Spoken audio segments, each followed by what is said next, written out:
Good afternoon and welcome to sunny South Africa. The weather is absolutely beautiful and the perfect conditions to have an afternoon safari. Now, my name is Tristan and on camera today I've got Fergus and we are hopefully going to take you on a wild walk through the wilderness of Africa and hopefully you will enjoy all of it. It is a especially warm welcome to the school that is joining us this afternoon. So Jenny Rogers, welcome to the show. Hopefully you're going to have a lot of fun with us.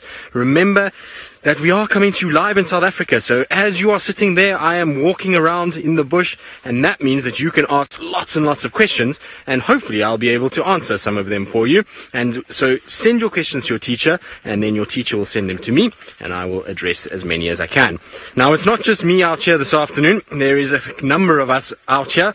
I'm going to be on foot, but my colleagues Byron and Ali, well, they're going to be in the vehicles, and both of them are going to be on the search for bigger things. And they're going to be are going to try and see if they can find some lions for you and maybe some leopards. And well, we're going to look for all the little things that might be lurking around in the grass. And maybe if we get lucky, we might even find ourselves an elephant at some point.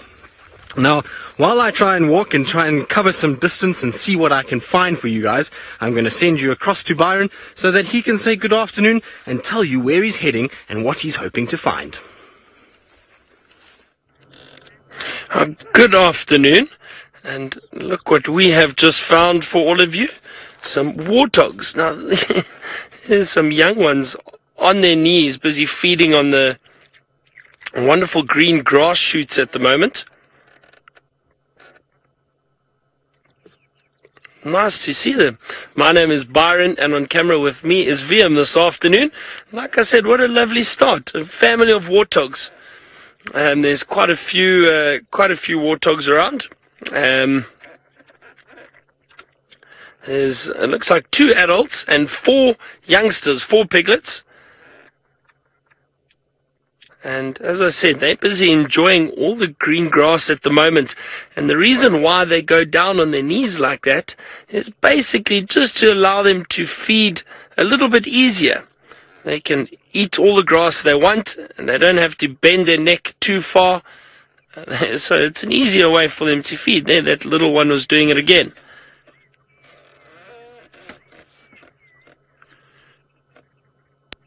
And you see, they constantly feed and eat the grass. You'll see they act almost like, how can we describe them? As little lawnmowers.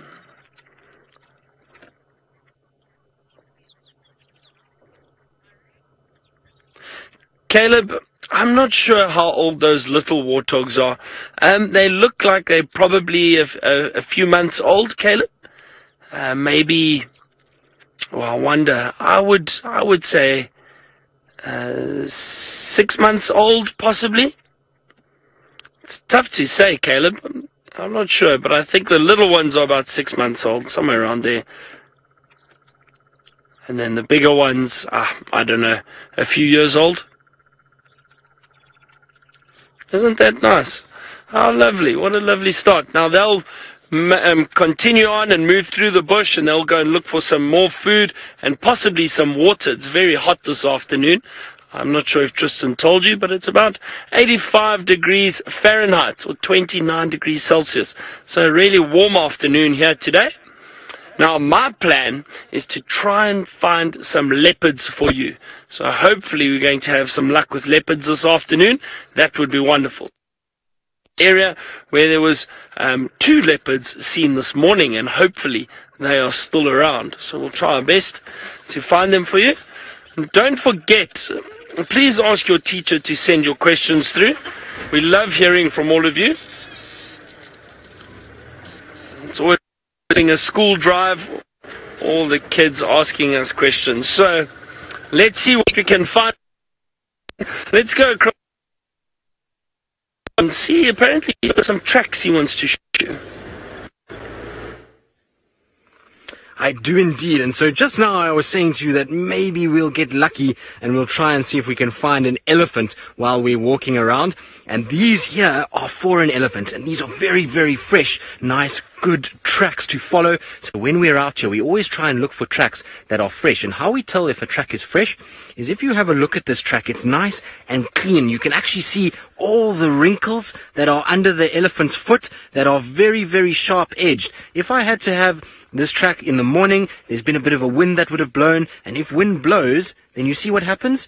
Little bits of sand go on top, and they're not squashed into the ground, and so we would have known those were a bit older. So these are from probably around lunchtime. It's now about 4:10 in the afternoon, so maybe about 2 o'clock-ish, maybe somewhere around there. This is when those tracks were put down.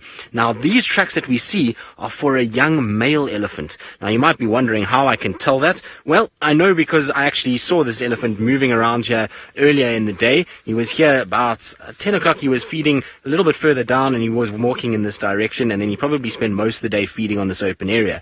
But also, I can tell from the size of the track, if it was a female elephant, we probably would have found lots of other tracks for other elephants here as well. Now, the other thing is, we've got two different sizes of the tracks. You can see one is round and one is oval. Now, the round one here is actually the front foot of this elephant, and this one is the back foot. So it looks really odd because you would think that the back foot should be behind the front foot, but it's not. And the reason why is because this elephant was running here. So it wasn't actually walking very slowly. It was moving quite fast, and so its back feet went past its front feet. And the reason why it was moving fast is because we're on a slope. So it means that it's going downhill, and so it was moving too quickly.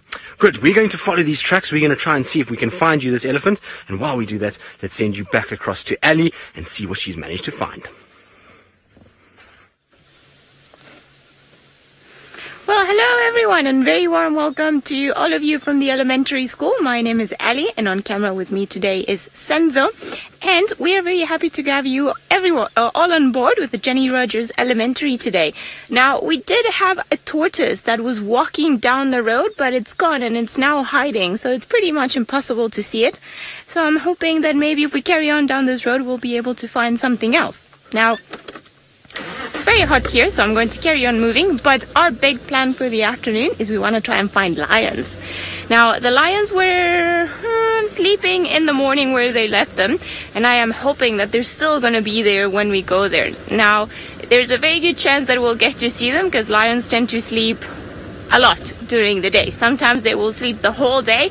So I am hoping that because it's been so hot, they've just decided to stay underneath the shade of a bush, and that they'll be exactly where we left them this morning so that we can see them again this afternoon. So, fingers crossed, that's our plan for the afternoon, to go and spend some time with the king of the jungle, which sounds pretty good to me. Hopefully they'll start waking up as we get there, or we'll see if they are even there. And then once we get there, whoop, it's a bit of a bump on the road. My goodness.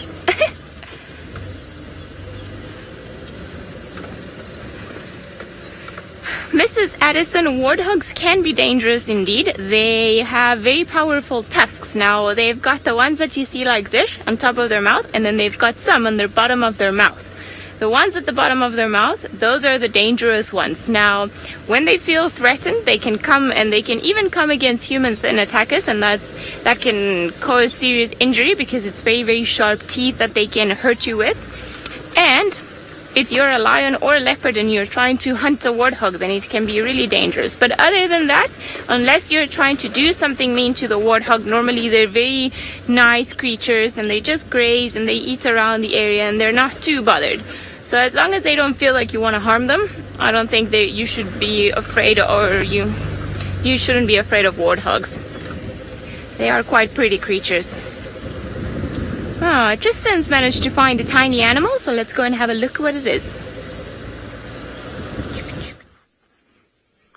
I have found a tiny animal. I found a wasp that is running around all over the place, and every now and then it flies, as you can see. Where's it gone, Fergus? Oh, here it is. It's right by my feet at the moment, so I'm trying to get out of its way so that it can move around. But it's fascinating to watch this little wasp because the wasp is flying around and scratching and pulling up little bits of sand. Now, sometimes they do that when they are trying to find, or trying to make a burrow where they can lay their eggs so that they can have little ones, or they're trying to find prey animals. But this one, I'm not sure what it's doing. It's flying all over the place. I think it's getting too hot in the sun, so it keeps trying to fly into our shade and move around too quickly. So unfortunately, Ferg lost it. But that was very, very cool to see. The little wasps like that are very fast. And so this is the best thing about being out in bush, is that we have a situation where, you know, you walk around and we're tracking this massive animal in the form of an elephant, but there's also the ability to see small little insects as well. So we can go and look for things like wasps and all of those kind of things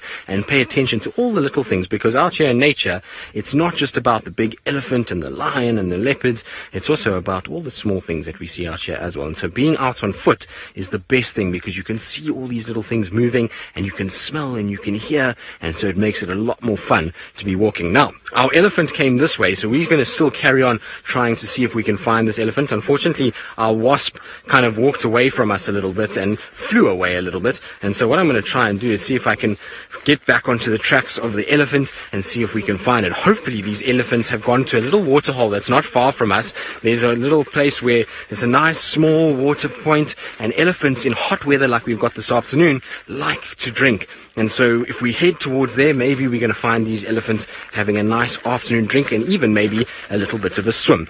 Right, while I carry on following these and see if I can find them, let's send you back across to Byron and see if he's managed to find anything yet and where he's on his way to. Well, not yet, unfortunately. We're still driving there. We're getting, we've just come onto an area called Chitwa, which is a neighboring property, and we heading down towards the dam. Nice, a very big dam. There's lots of water down there. Maybe there's some animals that are down there to drink, but like I said, we're going to be looking for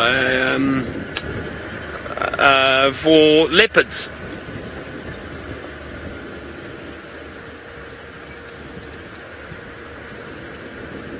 So let's see, but I am still going to scan this area quite carefully.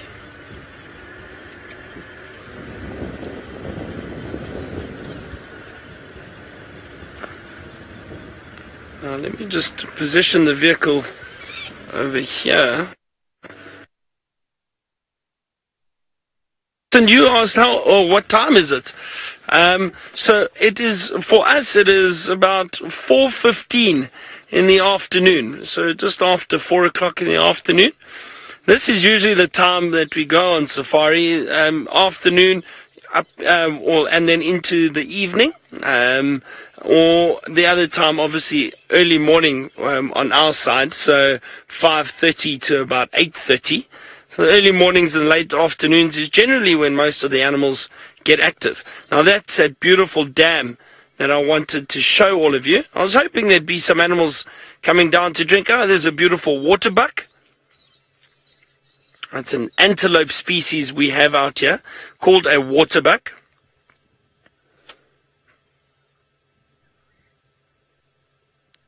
And isn't it ideal that we found this waterbuck at the water? Probably went down to drink and now is going off to carry on feeding again. It's a lovely view from up here. Now, these leopards were down in this very thick drainage line, just off to my left, down there somewhere. So we're going to go and try and search. And I'm hoping that we manage to find them. Now, while I do that, let's go across to Ali, who's found one of my favorite animals. Well, I think they are many people's animals, and it's because maybe they're the biggest animal around here, so there's a lot more of them. Now, this is a very young elephant, still not an adult, and the rest of the herd, so its mom and its brothers and sisters are not too far from here. But this one, because it's a young boy, then he wants to stay behind a little bit. He doesn't want to be with the babies all the time. So he just sort of lags behind. And you can see that it's of a very dark color, not because elephants are of that dark color, but because it's been in the mud and it's been throwing water at himself. Now it's been very, very hot today. Lots of sunshine, lots of heat. So most of the elephants have actually gone to the water holes and tried to cool themselves down by having a bath. Now we've got another one that's coming right in front of us, maybe with a bit of an attitude. And you can see it's shiny, very, very shiny. You can see all the mud in its skin. So it's been throwing a lot of mud on its skin. Nicholas, we do get some very big snakes here, some harmless ones, some that like living in trees, some that like living on the ground. But I think perhaps one of the biggest ones that we get, just in how long they get and how fat, maybe it's an African rock python, which is very similar to an anaconda or just in general any python. Very big and beautiful. Now those ones don't have any venom that can kill you, but they have a very nasty bite. I don't think these elephants, though, need to be that worried about the snakes. Although when they're feeding like this and when they're getting all the grass around, I'm sure the snakes can hear them coming and they probably just really quickly get away from the elephants.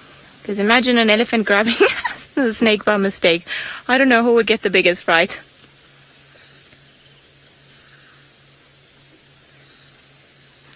Caleb, it depends on every single one. Now, the tusks are almost, it's genetic, so they get it from the combination of their mothers and their fathers. So if both the mom and the dad have got very big ones, then chances are that they are going to have very, very big ones. Now, these ones are still small. There are some elephants that are known to have had tusks that each one weighs about 70 or 80 kilograms, which is pretty much the weight of a whole adult person. So very, very big. They can get in very long. Sometimes they drag them on the road when they're walking because they are so long. But this one's over here, still very small. They still have a lot to grow. But I don't think they're going to get those massive ones as the ones that sometimes you see in the movies and in the old books do. But I love it when they go into the water because then their tusks are very shiny, very clean again.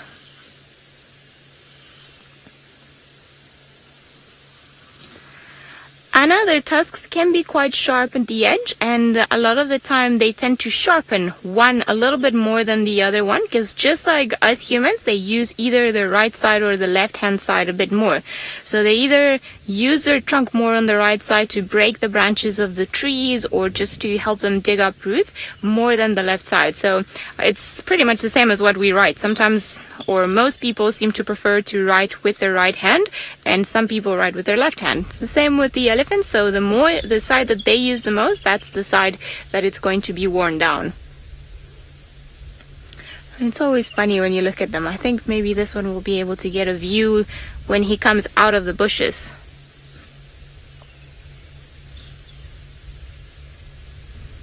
Jonathan, well, they are the biggest animal that we get on land. So they can go anything. A big bull might be about 4 to 5 tons. So that's pretty much the size of about a huge truck. That's roughly what they are.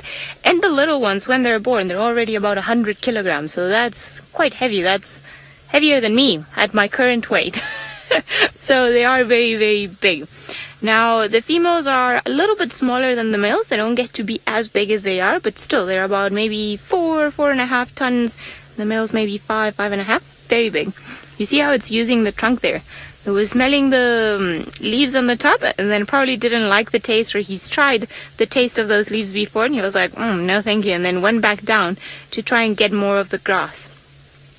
Now, because it's the rainy season here also, and there's been a lot of water, look at how yummy all that grass looks. Very, very green. Gray elephants can run very fast. They can go up to about, I would say, between 40 and 50 kilometers an hour. So, as a general rule out here in the bush, we humans, so us humans, we are the slowest ones. Everything can run faster than us. I think this elephant is making a mistake, and it almost ate the dirt. Yeah, you've got to be careful. Otherwise, you're going to eat dirt, and I'm sure that's not that yummy. He's very pretty, isn't he? And it's almost like he's falling asleep. You can see his eyes are a little bit closed. He's a little bit tired. And very wrinkly. All of the elephants, doesn't matter how old or how young they are, they all have wrinkles.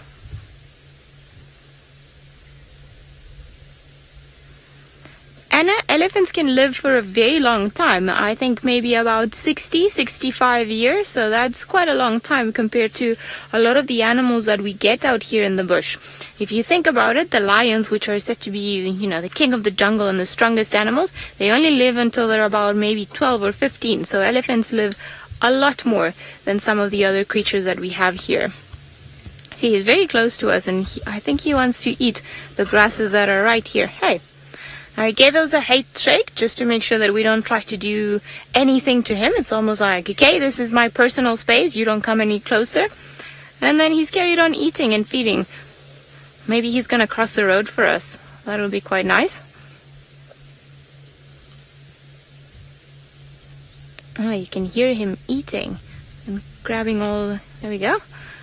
Pulling all the grass from the ground. And sometimes, depending on their weight, a very big bull elephant can eat almost 300 or 200 kilograms of food a day, depending on how big it is. That is a lot. That is, imagine using your trunk. That must be millions of times to try and get 300 kilograms of vegetation. So that is everything from the grass to the fruits to the branches of the trees. Hello. Can we help you with anything? It's just being a very fun one. Let me just get out of the way so that we get to see him walking past us. And although he's still young, I can tell you he is much bigger than me.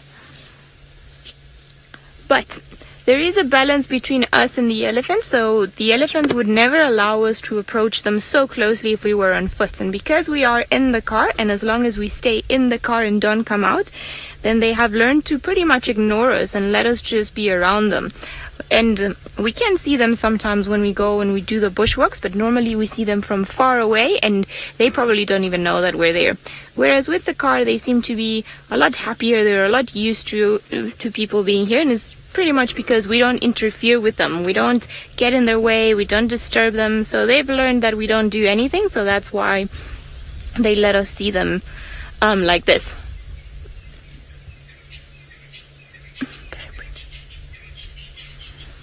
Joseph, they can sleep standing up, especially the older they get. They won't lay down to sleep, but the little ones, especially the tiny ones, and those ones you see, they go down on the side and they sleep almost like a dog.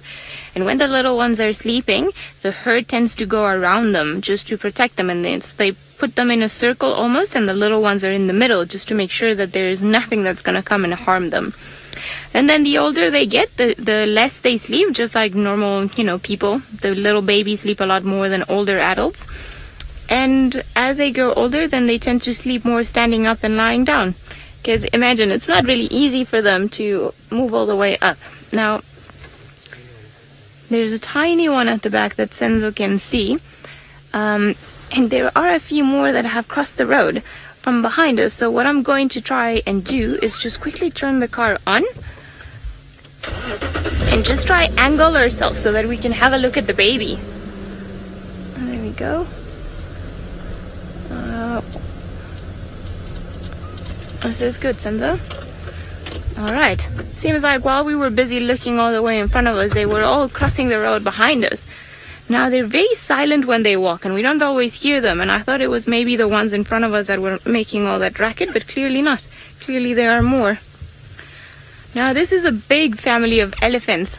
I think overall there must be 20 of them or so. And all looking very dark. I don't know where, but they've all found water somewhere in between the bushes. Probably a lot of rainwater that gathered in a natural pan. And then they've all been putting the mud on their backs. You see that big female there? You can see how shiny the mud is. They've all put it there to act also as a sunscreen, because they don't have sunscreen in the natural world. So what they do is they put a lot of mud to protect their skin from the sun. Right, we are going to carry on our search for lions, see if perhaps we get to see them this afternoon. But we're going to send you across to Tristan, who's looking at a very small animal again. I am looking at a small animal that unfortunately is being killed by smaller animals, which is pretty crazy. Now what we've got is we've got a beetle that is being overrun by ants, and so the ants are coming in and they're trying to get into the exoskeleton of the beetle. Now when I say exoskeleton, basically with beetles, they're not like us that they have skin. They have a hard layer on the outside that protects them and tries to keep them safe. But you can see what the ants are doing. The ants are trying to go into all the areas where the exoskeleton has little joints on it. So if you look here where the ants are, they're actually there by the legs. And so what they've done is they've pulled the legs off, and they can then get into the exoskeleton and start to try and kill this beetle, and hopefully then break it apart to get to all the nutrients inside here. It's absolutely amazing to watch. So these ants are like the lions of the insect world. So they'll get in and they'll try and find a food source, and then they try and overrun it by using lots and lots and lots of them to kill bigger things. And look at them. You see how they've got these big pincers? And so that's what they're using to try and break the shell and get in between it. And there'll be little soft places, and particularly where they are at the back as well. So in this little section over here, where my stick is pointing, that's where the wings come out. And so it's easy for them to get in underneath there, and they can maybe try and open it up from the back. But it's amazing to watch how strong they are, that those tiny little ants can kill such a big beetle and also be able to try and devour it and eat it is absolutely amazing. And you'll see more and more ants will come in. Izzy, we do have moths and butterflies. So moths are quite difficult to see at this time of the day, Izzy, because most moths are nocturnal, which means that they come out at night. The butterflies, though, they will be around, and I'll try and find you a butterfly, Izzy. I'll look very carefully for butterflies while I'm walking around. And moths, well, there is one diurnal moth that we're seeing a lot of at the moment called a superb false tiger moth, and they're really very pretty. So I'll try and see if we can find you one of those, or maybe even one of the butterflies, because there should be some of them out here. But amazing to see how these ants work. Isn't it incredible?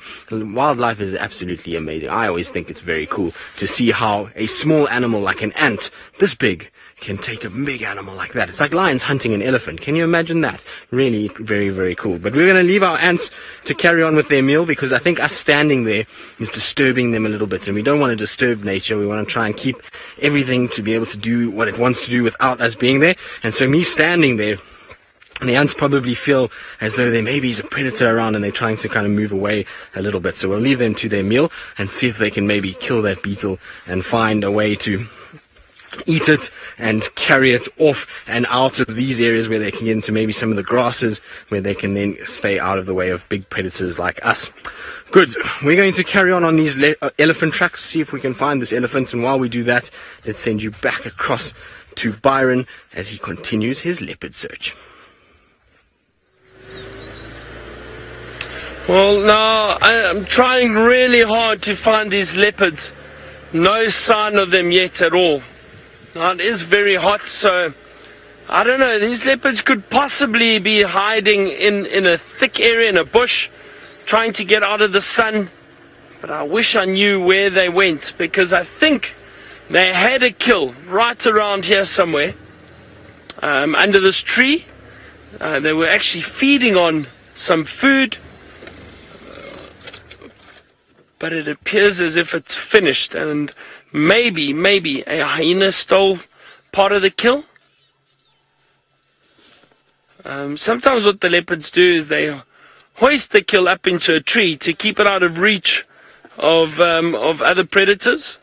However, in this situation, I think sometimes what they do is they might drop the kill,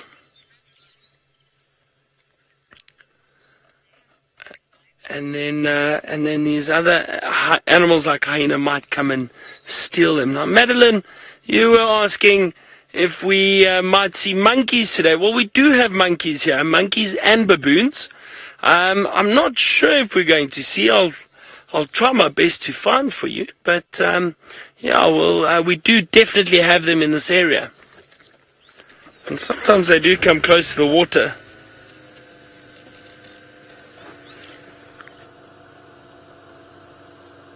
I wish I knew where these leopards went. They can be very, very tricky to find sometimes, but I'm sure they're lying around here somewhere.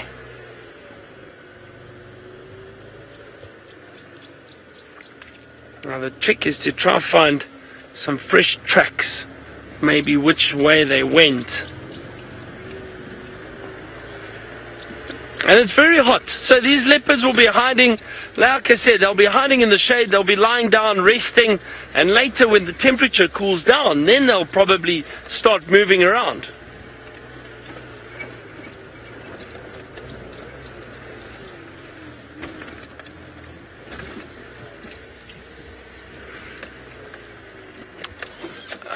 Miss Addison, occasionally the leopards climb trees. They do climb trees, and like I said, they had a kill in that tree that we were looking at.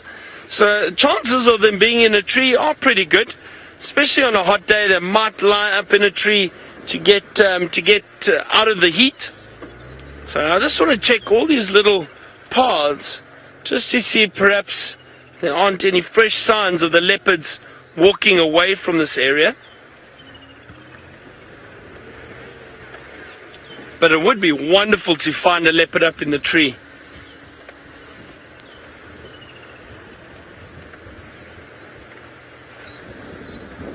It is difficult to see tracks around here. All right. Well, let's go back to Ellie and find out maybe she's got more luck with the lions than I have with the leopards.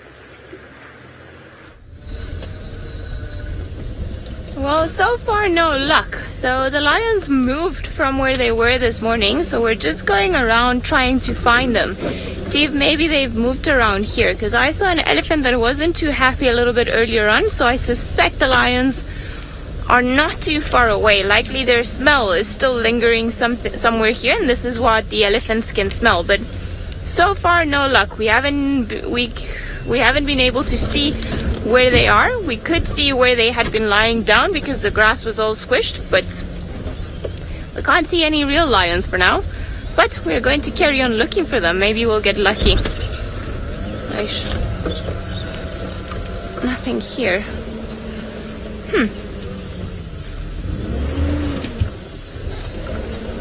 Kingsley, how many animals have I seen today? Well, I'm not sure. Let's see. I've seen 2 leopards in the morning. I saw probably about 100 impala. Lots of birds. And then this afternoon we saw about 20 elephants together. And then we saw a tortoise as well. I don't know. And in my lifetime I have no idea. I'm hoping that it's going to be millions by the time that I'm old. Hopefully very, very cool ones too. Now I cannot see anything here for these lions, and I wonder where they are. So I'm going to try and puzzle this and piece it together and figure out where they could have gone. I'm going to send you back to Tristan, who's enjoying the company of a reptile. I am enjoying a company of a reptile. I've gotten low down to the ground because I'm having a look at my little friend that seems to be crossing the road. How cool is this? We've got a lizard that's very relaxed. Normally lizards are shy and they run away from us. And so this one is sitting really still and lying on the ground. And so I thought I would get down on the ground too so that I can have a little look at our little lizard friend. Now it looks like one of the bushveld lizard. I'm not 100% sure if it is one. It's a very big one if it is. The bushveld lizards, they change color. So basically they go from a sort of dark blackish color and then they change to these when they get a little bit bigger. But how amazing is this? Hey little guy, what you doing? It's so relaxed. I would have thought it would have been very scared of me lying down on the ground, but it doesn't seem to be scared at all. I wonder if it's maybe because it's just checking me out and making sure that I'm not dangerous. Now, what it's probably doing is it's probably hunting the ants and various little things that are moving around on the sand. It's a nice, easy, open clearing where they can see food, and then they can run in and they can grab the food. And I can see lots and lots of different ants that are crawling around. In fact, here comes an ant right now. So there's an ant that's coming along, and so there it goes across the surface of the soil, and so this little lizard is able to then hunt those kind of things that come past. Isn't that cool? And you'll see that it's very, very well hidden on sand like this. It's got the perfect coloration for us to miss it. So if it goes on the sand and it can quickly scurry past, and then it goes quite close to the grass, it's very difficult to see it. But I'm so surprised at how chilled this little guy is. You also notice it's got a very long tail. It's always quite common to see on lizards them having long tails. It just helps with their balance and also increases their size to make them look bigger, so that things like birds maybe are a little bit more intimidated by them and stay away from them. But this is amazing. Can't believe how he's letting us get so close. It's very, very cool to see. I wonder what he's going to do if I try wiggle closer to him. Probably will run away. Very cool though. Harper, well, I am currently on a road called Zoe's Road in the middle of an area called the Sabi Game Reserve, which is in the northeastern corner of South Africa. Now, South Africa sits right on the southern tip of the African continent, and if you had to have a look at a world map, would be pretty much dead center in the world map. So we're quite far away from where you are at the moment, and we are in an area that is full of wildlife and full of lots of amazing creatures, and so it's easy for us to find lots of cool things out here, and it's a part of the world that is famous for having lots of amazing animals in it. I wonder if we can get a little closer. Let's see. If I move like a lizard, maybe this lizard will become my friend. I'm not doing a very good lizard, am I? Hey, little guy, why aren't you running away from me? I wonder if it's trying to just stay still as a way of staying safe, because sometimes if things move, then other animals will notice them. So you'll find animals that rely on staying hidden, or camouflage, as it's called, will stay dead still if you come close to them, because they try and use their pattern that they've got on their body to stay nice and safe. So maybe that's why this lizard is just sitting very still like this and allowing me to get as close as I am at the moment. But what's interesting with this lizard is that it's closing its eyes every now and then, as though it's falling asleep right next to me, which is pretty amazing.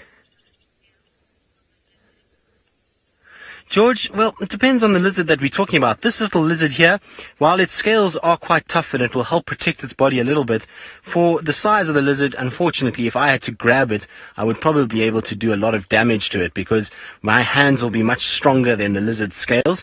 But if we go up to something like the size of a crocodile, we know that those scales are really very tough, and it can be hard for us, or any predator, to get their teeth into those scales. So it just depends on the size of the lizard, and so these small little guys like this, unfortunately, things like birds, other snakes, other lizards, even some of the cats would be able to grab these guys and eat them quite easily, because their bodies are much softer than the big ones like the crocodiles or the monitor lizards. But I'm so surprised at how relaxed this little guy is and that he's not running away from me. Very cool. Now what you can see is you see that he's got quite short front legs and very long back legs. I don't know if you can see that. So his back legs will be his speed legs. And those are legs like Usain Bolt's legs. They are long and full of muscle, and they help him to go very, very fast, or her to go very, very fast. And the front legs are just there to keep them nice and steady. So those will balance him with a long, long tail and keep him from falling over when he's going very fast. And I'm sure this lizard can run very, very quickly if it wanted to. But for now, it's just taking it so easy. This is so cool. It's not every day we get to sit with a lizard like this. Do you see? Look, he's licking his face. So sometimes if they get a bit of sand on their face or something like that, they'll lick across just to remove that. And it's amazing to watch their little tongues coming out as they kind of do it. This is cool.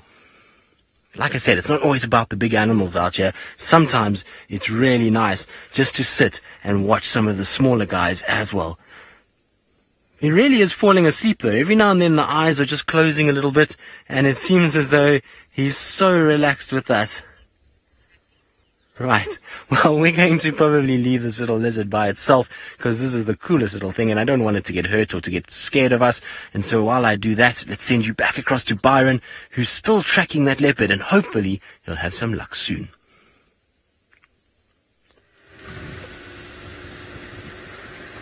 Alright, well, I'm trying our best, but no luck yet. I just want to switch off and listen. It sounds so wonderful. That little sighting that that Tristan had of that lizard. It sounds amazing. I think this leopard's actually lying. I don't know. I'm just going to try have a look and see if we can see him. I think he's in the grass. I think he's in the long grass. Hold on. See if we can maybe get a view. It's very, very thick here at the moment.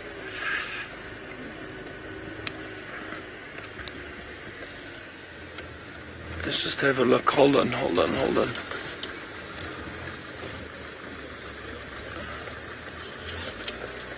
I'm going to try to see. Now, as I said, with it being so hot, maybe...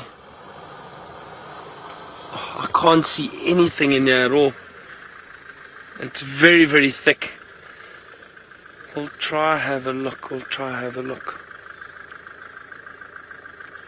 Now, Jalen, a leopard, a big male leopard, can weigh almost the same as me. So about a big male leopard can get up to about 80 kilograms, which is maybe 140 pounds. No, 180 pounds. About 180, 190 pounds for a big male leopard. That's really, really big. Now, I'm just trying to see there are some other people on safari in this area too. But I really can't see this leopard. Josiah, this leopards can run at quite a speed, but they can't hold that speed for very, very long.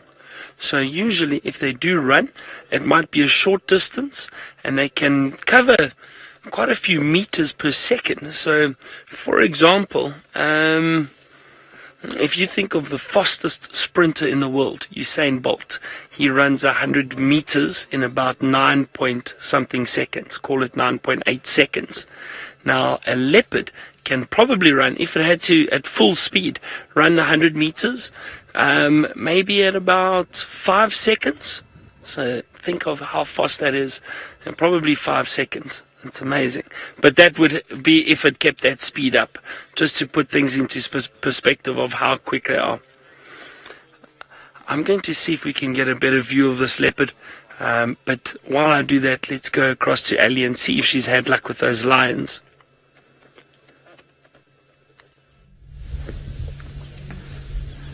Well, we have. We managed to find all of the pride of lions, which I'm very excited about, and they all seem to be here.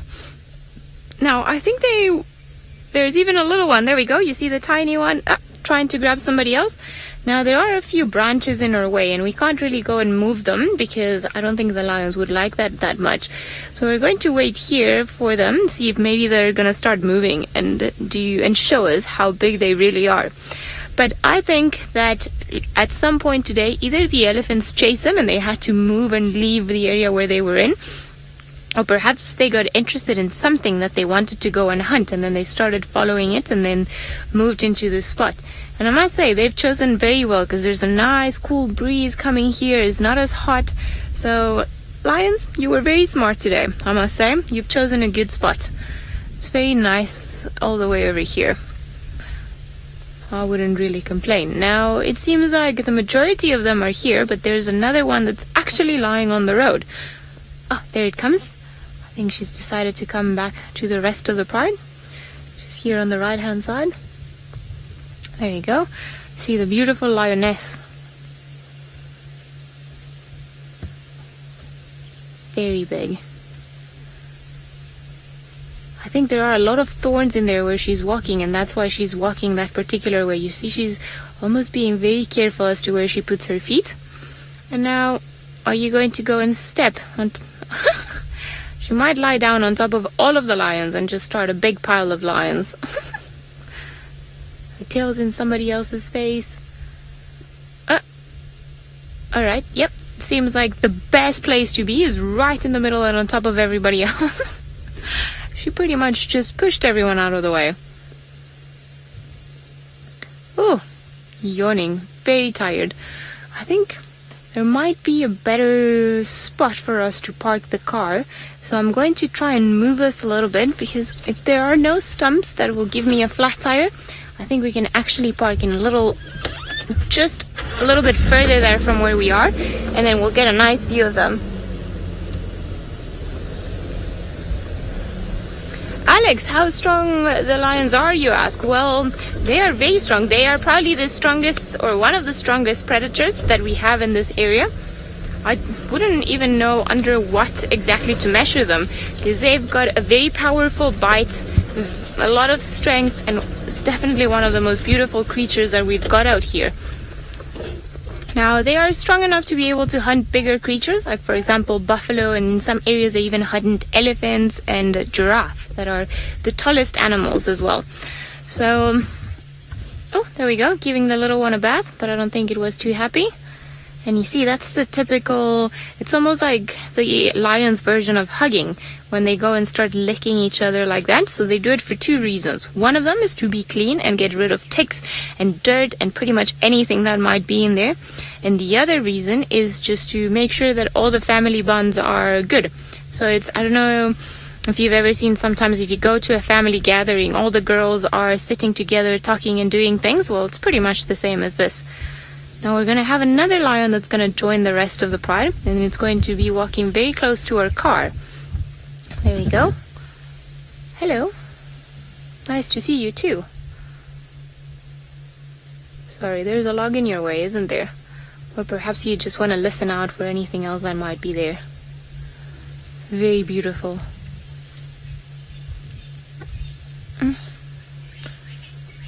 I love lions. I think they're some of the coolest creatures that we get out here. Now let's see if this one's also going to go and join in the middle. At least this one was stepping on top of everybody else, and maybe it's just gone straight to say hello to its mom. Maybe mom's not too happy to see him. Everyone's saying that the lions are cute. I agree, especially the tiny little one. It's always full of nonsense and always up to some things, and I think it's fantastic the way that lions always have to lie very close to one another. Look at that. Also, it's pushing everyone around.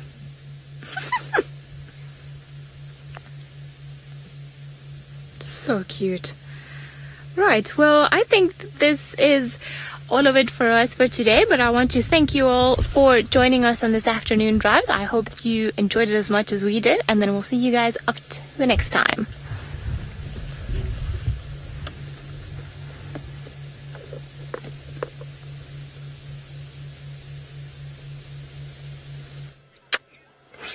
Damn it. I'm so sorry. We just we found this leopard, but you can actually basically just see some movement in the long grass. That leopard is panting. Can you see the rosettes? It's so well camouflaged and well hidden, and I'm afraid it's because it's a hot day. I think this leopard is full from feeding on I don't know, I think it was a waterbuck that it caught, so really full belly, very hot, trying to get away from flies and from the heat. So it just got into the long grass and is lying in there somewhere. Oh, there we go. You can actually see it a bit better. There you can see the pattern. Oh, there's the face. Is watching us. Do you see that? There we go.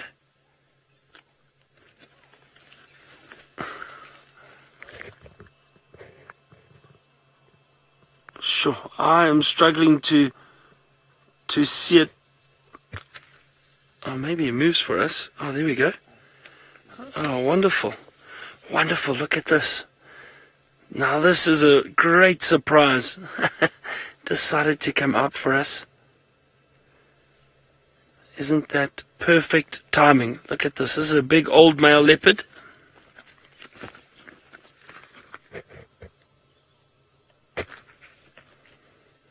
This is awesome.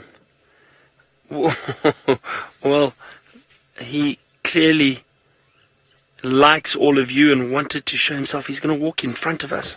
Look at this.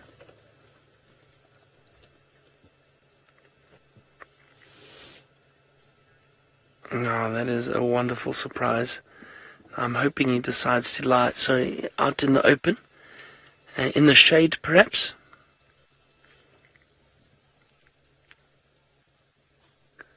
Now let's see if he decides to climb this tree. Let me move forward slightly. Hold on.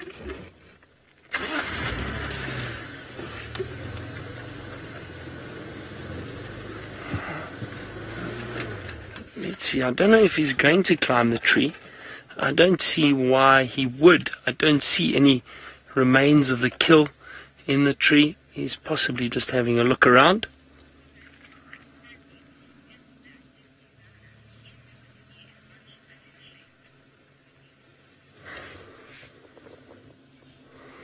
Wendy, you were saying if this is Tingana, he looks like he's in much better shape. He does indeed.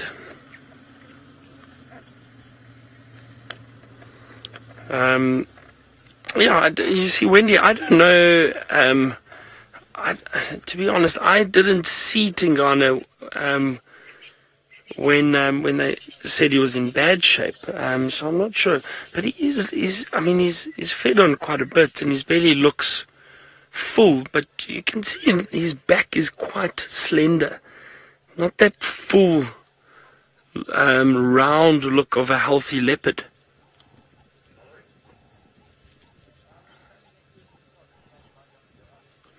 So I wonder if he's going to decide to jump up for us. Let's see.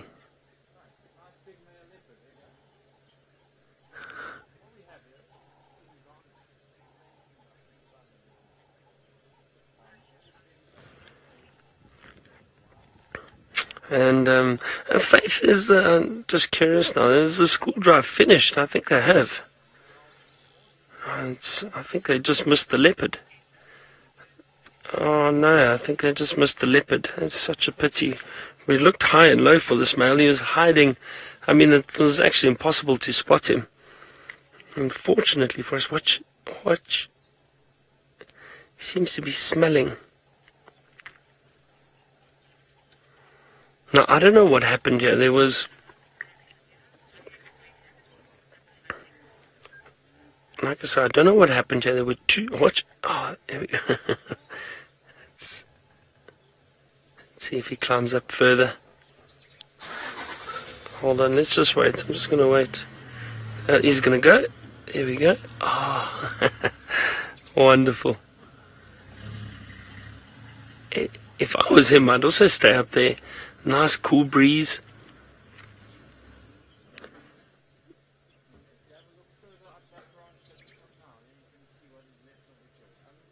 Actually, I want to see if there are any remains. Oh, you know what? There's a leg hanging over that branch, and I think that's what he's gone up for. That's why he's gone up there. Barely anything left, just a little bit of remains.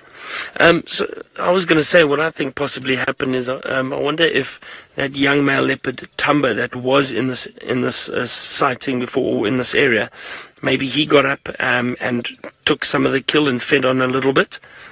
And so now this big male Tingana is possibly going to try and finish what's left, chew on a few bones, try and get everything or as much as he can from this kill.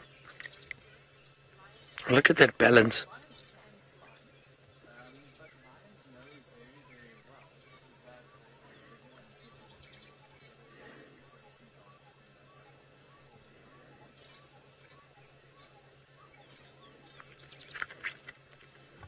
This is such a wonderful sighting. It's so funny. We drove up and down here looking and we couldn't find anything, and all of a sudden... And Jonathan, you say he seems to be such a comfortable climber. Well, he is. He's an experienced leopard. He's been in and out of trees his whole life. So his balance, is impeccable. And the ability to climb is obviously very, very good.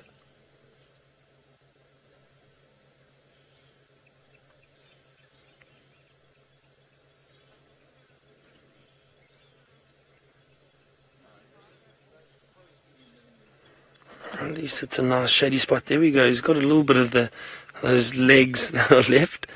And like I said, I think this leopard is really trying to get as much of the carcass as he possibly can and try and eat everything so nothing goes to waste. He isn't sure when he's going to get another meal. But, I mean, he does look fairly healthy. He's been climbing. He's doing really well.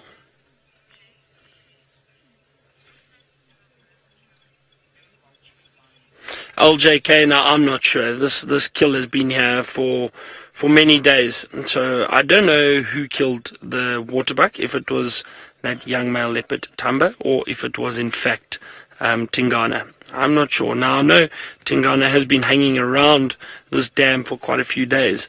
So it was possibly him. Experienced hunter. But I don't know. I really don't know.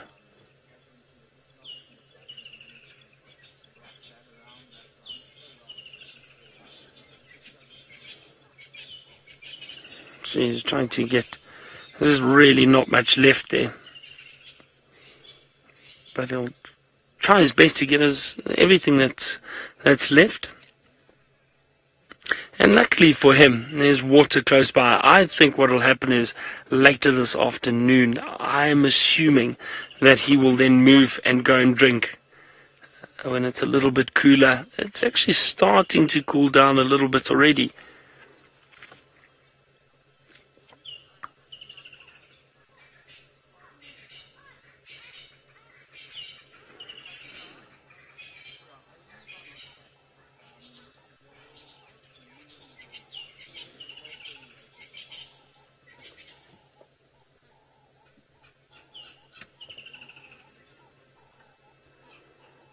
So I'm just allowing you to listen to some of the bird calls around. There's grey go-away birds.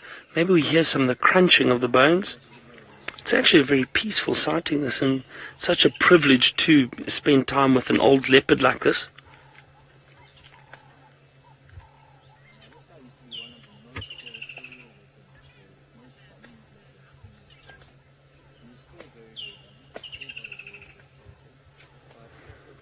You can just see him crunching on the legs there.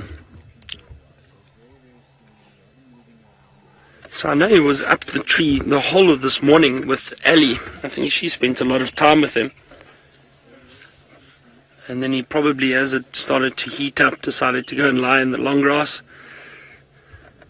And now it's time. I think we're very fortunate. Our timing was perfect to get him going up the tree. That was wonderful.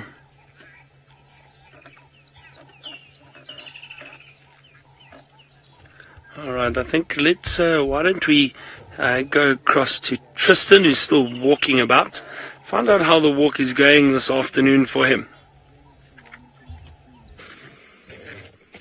Well, Byron, it's actually been delightful. I've thoroughly enjoyed myself. It's been a walk of lots of interesting and very cool finds. The lizard was absolutely mind-blowing, and, well, the ants on the beetle was also pretty cool as well. Now, we picked up tracks for wild dogs just now that were coming in this direction. They're from this morning, so they're not very fresh, but we're having a look around to try and see if we can find them maybe lying under some shade somewhere. It looks like maybe 2 or 3 dogs, so it's going to be quite tough to find them. But while we were walking along through here, I remember the other day when we had that lioness from the Nkuhuma Pride, that lone lioness, and she came through and she had herself a tortoise meal. So I thought, well, let's go and have a look and see what was remaining from the tortoise meal. And there's not very much at all. There's lots and lots of bits of shell all over the place here, so you can see how this tortoise was completely devoured. There's bits of it all over the place. The shell has been broken up into lots of different pieces. You can actually see even signs of the sort of edging being broken off, and there's lots of mess all over the place. But the real interesting stuff is that some of the little pieces of this tortoise shell actually show the canine mark. So you can see where her canine went straight through in that area there and went into the tortoise itself, and that's where she would have got grip enough to be able to then crunch down and break the shell apart. Now, it's not every day that we get to see the perfect size of a canine of our cats, but that gives you an idea of just how big the canine is of a lion. Now, this could be obviously the lower jaw or the top jaw. It's very difficult to say which one it was, but it gives you a nice kind of indication that if I had to put my finger there, my finger would pretty much go through into that hole there. So it's about the thickness of my forefinger or my index finger, and that pretty much gives you an idea of how big those canines can be. Now, I'm pretty sure also that the canine didn't go all the way through. She probably got through a little bit, and with the force that she was trying to clamp down, it slipped in, and then she pulled it out again, and that's why it actually isn't as big as it probably could get. You'd probably find that she'd have a bigger sort of mark if you actually got her to put her teeth all the way through. But isn't that incredible? I think it's very cool. It's not every day, like I say, that we get to see what a lion's canine looks like when it bites into something. Often it's just soft meat that we see, whereas this is actually an indication of a sort of a round or very hard surface that she's bitten into, which makes it actually very clear for us as to how big it is. So I think that's absolutely fascinating. It also just goes to show what she did to this poor tortoise. She just absolutely mangled it, and the thing didn't stand a chance at all. Good. Now there's also one other creature that I want to show you here, since we're on the subject of cats, and it is not a cat, but it is has its namesake. So over here is a very fancy, very pretty looking caterpillar. Now, which caterpillar this is, I don't know. I'm not very good with caterpillars, if I'm honest. It takes me a while to learn these guys, and there's also very few field guides that we have in these areas that actually discuss caterpillars in any length or describe caterpillars in any length. So it's a bit of a guessing game, and you've got to try and kind of send them off and try and get as many people to try and research them as possible, or people who do research them, in order to be able to tell what they are. But I think he's got the coolest little markings, and he's a very furry fella, and so he's got a very cool sort of feel to him. I wouldn't actually touch that though. Those hairs are going to irritate you massively, and poor Senzo the other day got his first taste of what it's like to get a caterpillar down your shirt and onto your arm, because he came to us after drive and said to us, you know, that everything was itching like crazy, and he most definitely had a caterpillar on him at some point. But how cool is that little guy? I think he's very cool. He's got nice big long kind of antenna looking structures coming forward, which is very cool. Good.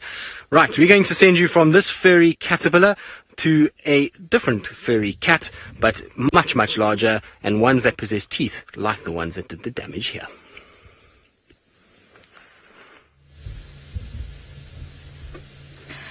Well, seems like the lions are quite indecisive now. They've come back to the road, and then they were sleeping on the road, just loving it.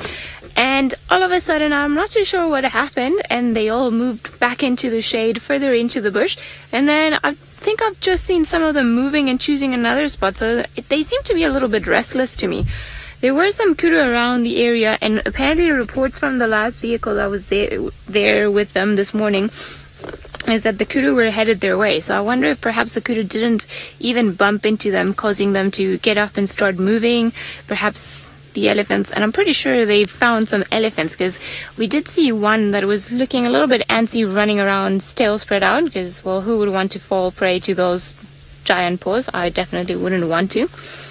So I'm not too sure what actually they would like to do. Seems like they are quite spread out. So far, I think everyone's been accounted for. They've all been sleeping, some in the first initial spot where we saw them, then there were two here, and I see some of them are moving in between the bushes just ahead of us, but I think they're all just choosing a place to go and lie in. Now, they're just pretty much walking right in front of us, and it's a little bit tricky because there's a very dense cover right here where we are, but I think they're just all settling in there for now. I think that might be a bit of a better spot. I think we are going to reverse, and then we're going to try go around the Sleeping Beauty on the road so that we don't get in her way, so that we manage to get onto the other lions that are on the other side. Because now they're making us work for for the visuals. Not that easy. All right. Let me just reverse quickly. But while I reverse, we're going to send you guys across to the spotted cat that's keeping Byron company. It is indeed, and we're very fortunate. We've got a wonderful view of this leopard feeding up in the tree.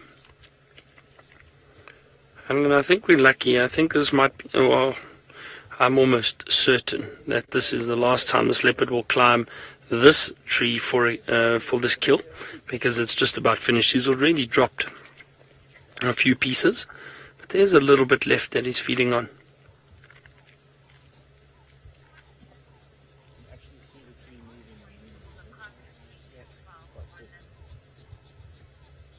Roan, now I've seen leopards feed on carcasses that are 3-4 days old, rancid carcasses. Okay, let's have a look. Is he going to turn around quickly and try to come down? Not sure how much of the all those bones, if he's going to feed on any more of it. But Roan, so yeah, some rancid carcasses that I've seen leopards Some older leopards scavenge off of. They find a kill that's been left behind that they then take and try and feed on, or a large carcass that they keep for 3 or 4 days, and then they feed on that. Oh, watch! That's such a beautiful view. Look at him. Isn't he magnificent? So, Rowan, yeah, and you know, a lot of these predators, I don't think we realize how just how strong their digestive system is, because they are able to feed on meat that is really, really quite old, and it doesn't seem to bother them.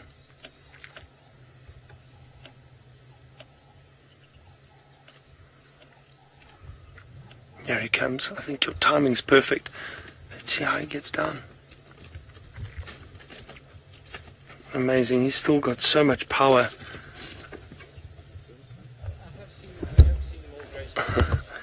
Oh, that's beautiful. Sorry. Yeah. How lovely was that? But you see his power, how he manages to turn slightly as he's coming down. And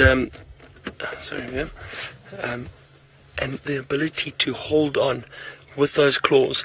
Now that's the difference between lions and leopards. Lions don't have that ability to turn and really hold on and balance and grip as well as leopards do.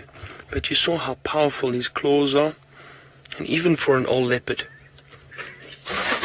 he's still in good condition, and his ability to climb definitely hasn't changed.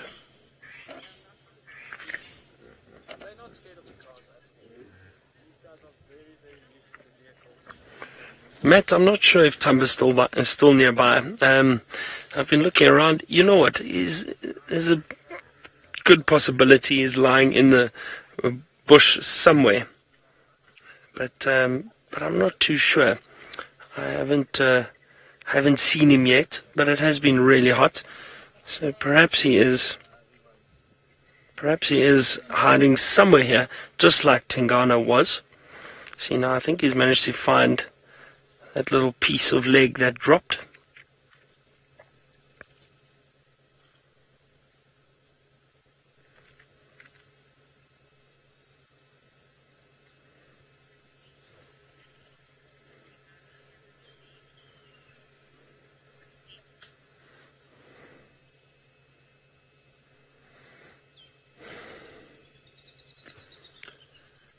Christine, you asked, is it possible that Tingana has a disease causing muscle loss? No, I don't think so, Christine. I think he's just an old leopard. I think he's just losing condition. That's all. No reason. But he's still looking fairly healthy. So yeah, I think it's too soon to worry. But he's had, I think, a good long life. He's been dominant here for many years. So leopards don't have a long lifespan. Male leopards, between 12 and 14 years. That's an average for a lifespan of a male leopard. Females up to about 17 years. That would be a good age for a leopard. Between 15 and 17 for a female.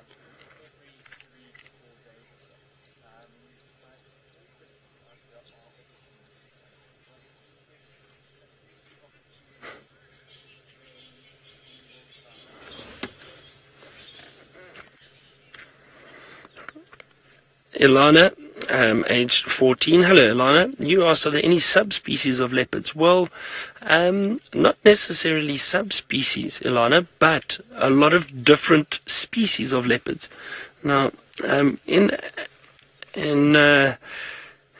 parts of the world, I mean, you have snow leopards. Let's see where you go. Snow leopards. What are the others now? Obviously, these leopards. There is clouded leopard, or cloud leopard. I'm not sure. That's 3 that I can think of. I think there's the Asiatic leopard or Asian leopard, if I'm not mistaken. Those are different species. So there are quite a few different leopards around the world, all over the world. See, he's looking for the few pieces that he dropped.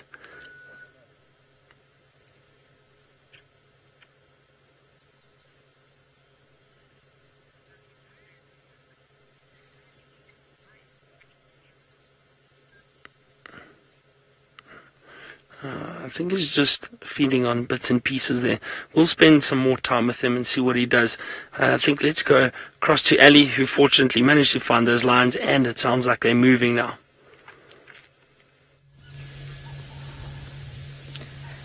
They are moving. The adult females have gotten up and they are gazing into the distance, but I cannot see from here what it is that either they heard or what they're looking at, but definitely something spiked their interest as they're all now up and facing in that direction. And they're approaching very calmly. Now, the rest of the youngsters are still here and they haven't moved yet, so I just want to give them a little bit of time so that they can choose what they want to do before we start making a noise with the vehicle, as I'm not too sure. Earlier on we heard something in the distance, but I couldn't pinpoint if it was a lion growling or if it was actually a potential prey species. I haven't seen anything from here, but I wonder if there aren't actually any kudu or perhaps any nyala down towards the drainage line, but they are now definitely alert and standing very still, all of them facing the same direction. You see, this one's taking her time going, and we've just come from that area, and again we couldn't see anything there, but clearly their enhanced senses can definitely pick something up. Now, like I said, I'm not sure what they are approaching. I don't want to tamper with what's happening at the moment, so I think we're going to pretty much stand still until they figure out what it is what they're doing. There's a little one even pretending that he knows what it's going on. Well done. That's the way you're going to learn how to hunt one day. See what the big ones do. Now, earlier on, there's a one with a wound on her back, and then she came from that direction, and then it almost sounded like a growl, and I thought that perhaps there was a male down there. So we went down there and we looked around quickly, but we couldn't really see anything from the distance. But didn't we see that buffalo around here a while ago, Senzo? I think maybe we did. Or close to this area, so it could be that there's something there, definitely something that's going to interest them. And I doubt it's Tristan and Rexon on the walk, as we're not really in this area. What are you guys looking at?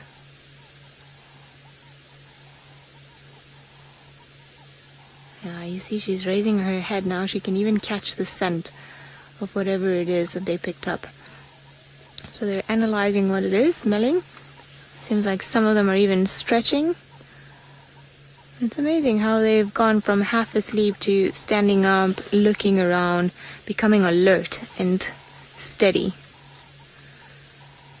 Now, as I said, what I found interesting is that it seems that it's the adult females, the ones that have gone and moved around.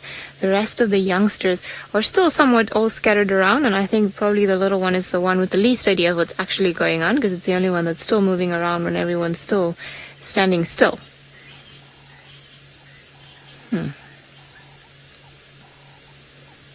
What are you guys looking at? Now you see, she is definitely very tense, and she's calculating her movements, so you can almost feel that tension. And she can probably see it very well. I doubt that whatever it is that they're looking at is too far away, but clearly when we were there we couldn't see anything, so it must have approached in the last little while, the last few minutes that we've been on this side of the road with the rest of the Pride.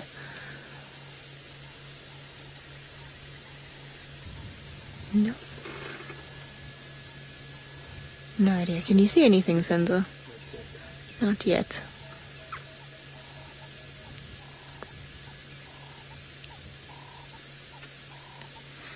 First Lady, lions, well, for them to smell or hear their prey, it depends on a few different factors, but the wind is a very important one. The wind will definitely help them pick up scents that are coming from a further distance. Now in this particular case, and if you look at the grass that's blowing next to her, it's actually taking their scent away from the direction in which that they're looking.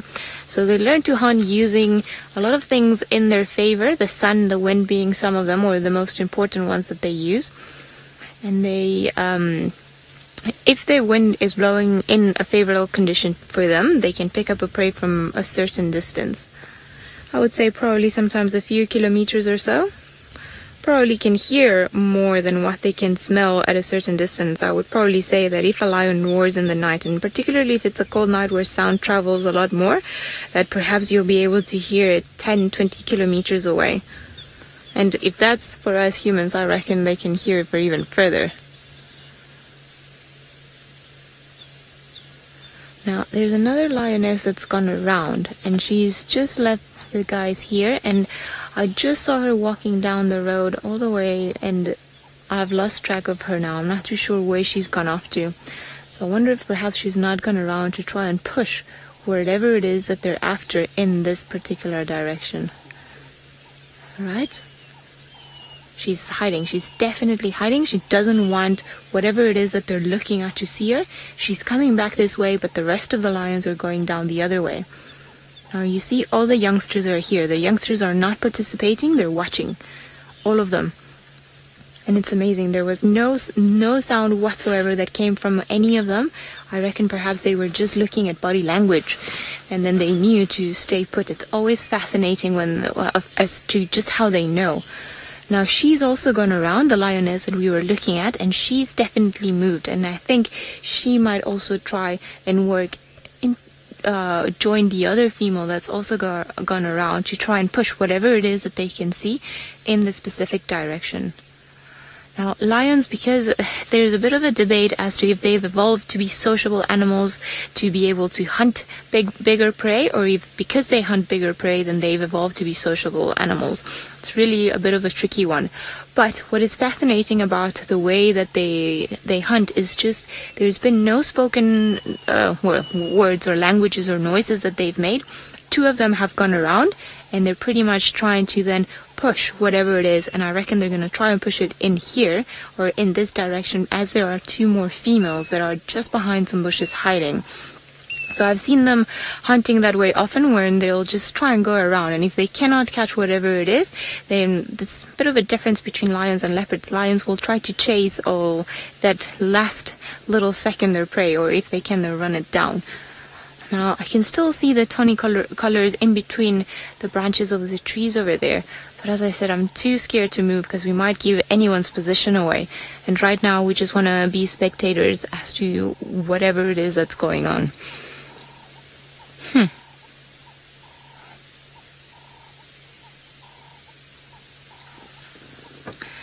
Victor, lions can have a higher success rate in winter. For no other reason really than the animals being a little bit weaker. So sometimes they don't have enough food, they're tired, they're thirsty, and it'll make them weaker and gives the lions the upper advantage. However, I think they might even have to sort of even itself out, because they also have to work a little bit harder to try and conceal themselves from whatever it is that they're hunting, because everything we see around now that they're using to hide themselves, well, it would be about half the size in winter. The vegetation is very thin during the winter time.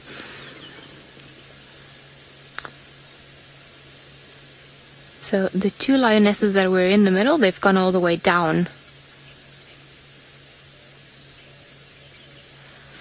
Francis from Israel, I don't think it could have been a snake. They definitely wouldn't have all gotten up and carried on sniffing and smelling in that direction. I think it's some sort of antelope of some species, very likely. And judging by the vegetation here, my guess will be Anyala, kudu. I haven't seen impala here, but could be that there's an impala, bushbuck also, buffalo could be. But had it been a snake, their heads would have probably faced down towards the ground rather than looking up and smelling. And if it was just one snake, I don't think that they would have all done their proper hunting display of moving around and trying to catch something. I think the one would have just pounced on it. No idea what they're looking at. I feel quite helpless now as a human.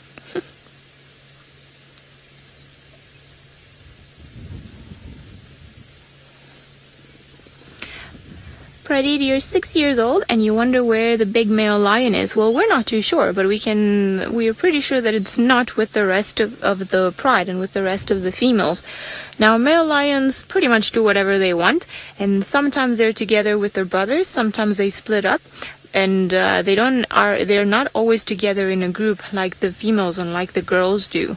So we do know that at the moment, the big male lions that are normally with this pride, it's 4 of them. 2 of them are together, probably not too far from this pride of lions, and then 2 of them are just further south from where we are, also with some other lionesses. Now, I see these lions keep moving. I'm not too sure as to what's going on.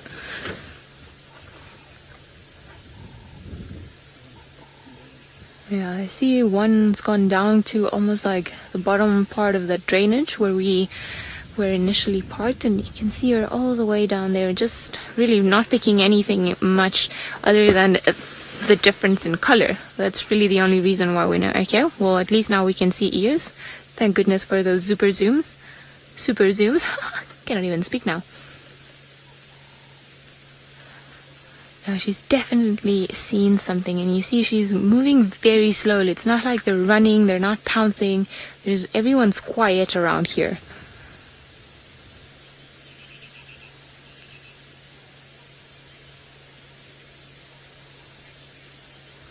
We're going to stick around with them, see if any action does unfold and what goes on. But while we do that, let's head back to Tristan, who's got some interesting tracks to show us.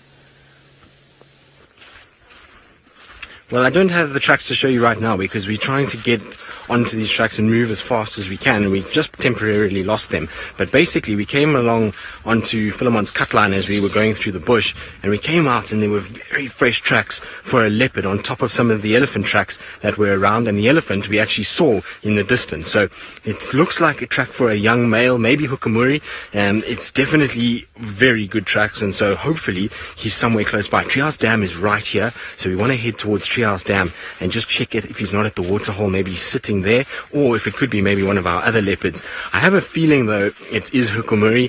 Rexon was telling me that on the track of this leopard that we were tracking, 2 of the claws are not retracting properly and are actually leaving 2 little dots on the front of the footprints, and so I wonder if maybe it is Hukumuri, or maybe Hosana has this little telltale track. It'll be interesting to see. I'm kind of secretly hoping it's Hosana, because if it's Hosana, I wouldn't be surprised he goes towards Treehouse Dam and lounges at Treehouse Dam. We know he's done it many times before. Hukumuri, I don't think, is going to be as receptive of us on foot as Hosana would be, but it's still exciting to see nice fresh tracks, and hopefully we can find it. The other reason why we didn't follow on the tracks itself is because the ellies were pretty much between where we were and the tracks, and so we would have been having to walk straight into the elephants, and so it made sense just to come round a little bit now and check towards the waterhole. If nothing comes out here, then we know that this leopard has gone more north, and we've got to then cut through the block and go and check towards the old hyena den. Maybe he's popped out that side and he's moving around there. The problem is with Hukumuri, if it is him, is that he moves incredibly fast, and so we're going to have to walk quite quickly to keep up with him. And so while we do that, let's send you back across to Ali and those lions.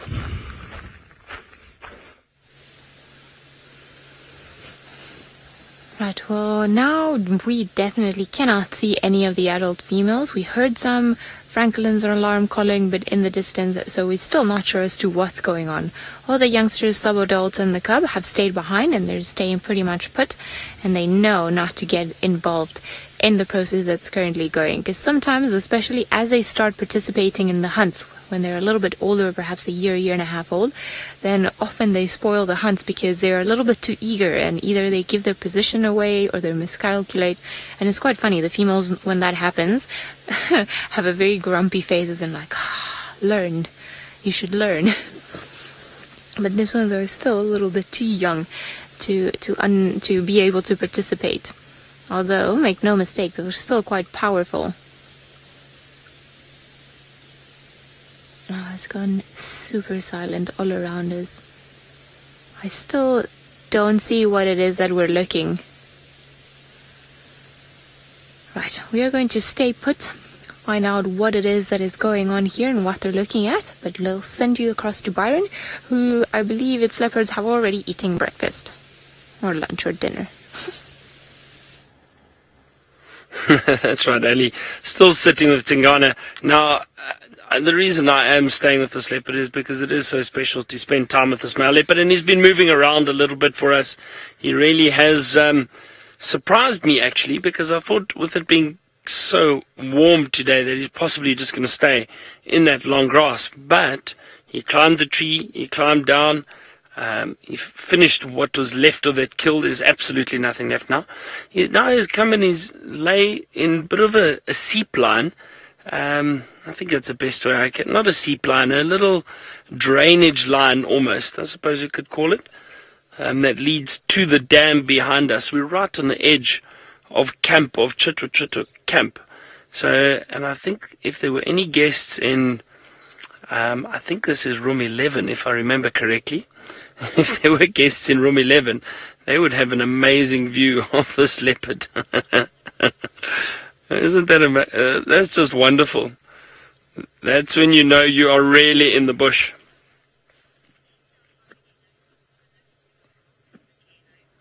Now the canine, I don't know. I cannot answer that question. And one of our viewers sent through something regarding the leopards and the various leopards around the world, the different species of leopards. James Richard, thank you very much, James. But there's so many Arabian and Indo-Chinese, so 9 various leopard species. But now I wonder if that takes into account like the snow leopard and the cloud leopard and that. And that's what I'm not sure about, James. If you can maybe double check, but I know those are separate species, but do they fall under one of those categories? I'm not sure. But in terms of how many leopards there are around the world, I really don't know. You know, in parts of the world they are considered to be endangered, certain species, and critically endangered because of people hunting and killing them. We still have a very healthy population in Africa, but we still, like all the animals, we have to protect them and we have to look after them. I'm going to spend some more time with this beautiful male leopard, but while I do that, it sounds like Tristan has found a slow-moving friend that he'd like to show you. Well, we do have a very slow-moving friend, so it's not the leopard we were hoping for, but it is a form of a leopard, and it is a massive female leopard tortoise who's probably seen a lot in her life, and she's a little nervous because we just put a camera in her face, but slowly but surely she's coming out a little bit. So I'm going to move my foot out the way because she actually is looking at my foot a little bit. I also have to be a bit careful because we've just seen some buffalo close by as well, so we need to just pay attention to what we're doing because we've got elephants, there's a leopard around here somewhere, and some buffalo, so we can't get caught up too much in our leopard tortoise. But isn't she a beautiful girl? Now, she is absolutely huge. I was saying that she's a big girl, and I'll try and show you just how big she is. If I come and kneel down next to her, and I'll put my hand here, I don't want to scare her, but there you can get a sort of size comparison of my hand and how big she is. She is huge. And she's just come down for a drink of water, and now she's slowly moving away from this area and going back into the bush.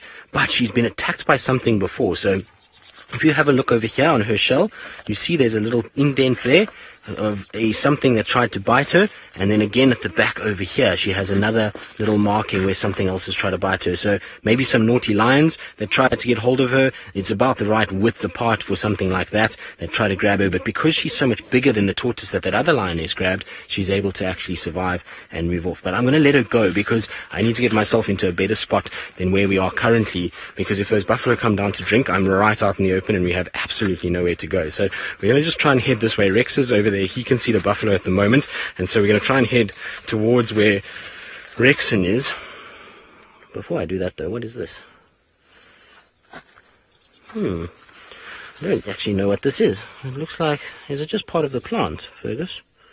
Or is it an old bag nest? Looks like an old bag nest. But I think these buffalo are on their way. So let's quickly come across. Come, let's go. Fergus, we need to get going and try and get towards where Rex is, because I think these buffalo are coming down to this area. And so while we try and get into a nice position to watch these buffalo, let's send you back across, I think, to Byron or Ali. I'm not sure which one, but hopefully either one. It's got a nice surprise. Well, it is me, Tristan, and, well, not quite a surprise, just a beautiful leopard, which we're still sitting with. Now, I got messages passed on that some of you were saying, Tristan must just relate some of the history or the recent ongoings with Tingana and why he has lost condition like this. And he said it's not just old age. So I wonder what it is. Apparently he said, some people are saying he has been in and around the camp recently. And, you know, I wonder if it hasn't been because of that new male leopard, Hukamuri, who's moved into the area. Possibly they had a fight, maybe. I know he's had a lot of kills stolen from him. Male lions putting pressure on him and stealing kills from him. Oh, that actually looks wonderful. Well, I think this leopard deserves a nice little break in the shade.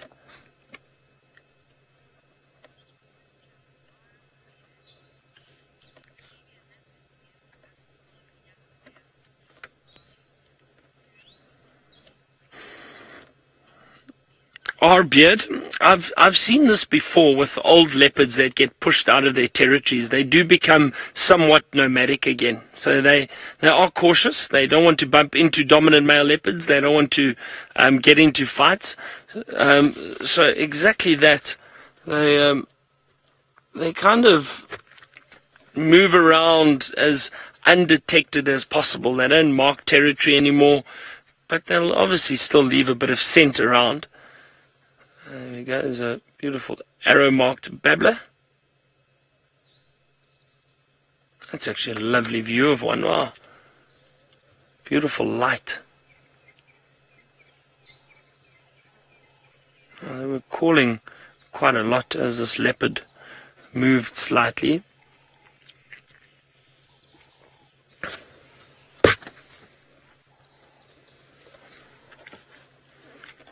I think he's found a nice, cool, sandy spot there, this male, and he's just going to rest for a while. And as it gets cooler, I do think he's going to go and drink at some point.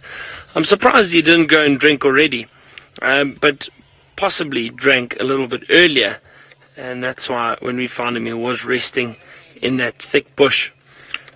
Okay, I think let's go back to Ali. With those lines, I'm going to spend maybe another 5 minutes here, and then I think we'll leave this male.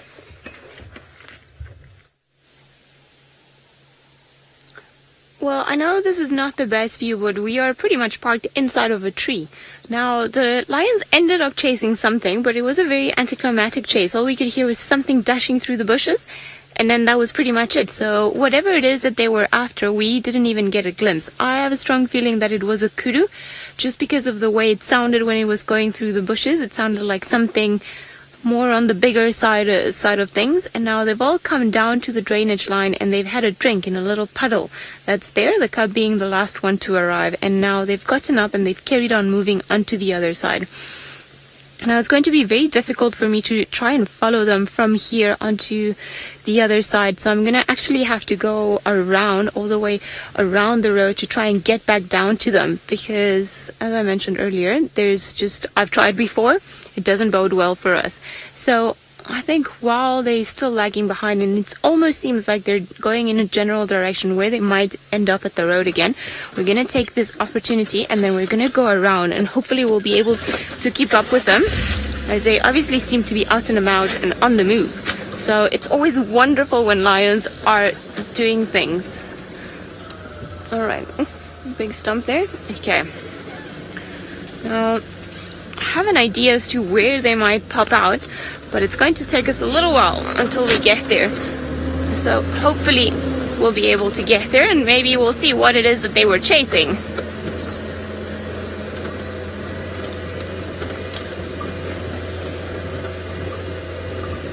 K9. Elephants can get eaten by lion. In this area, well, it's very rare.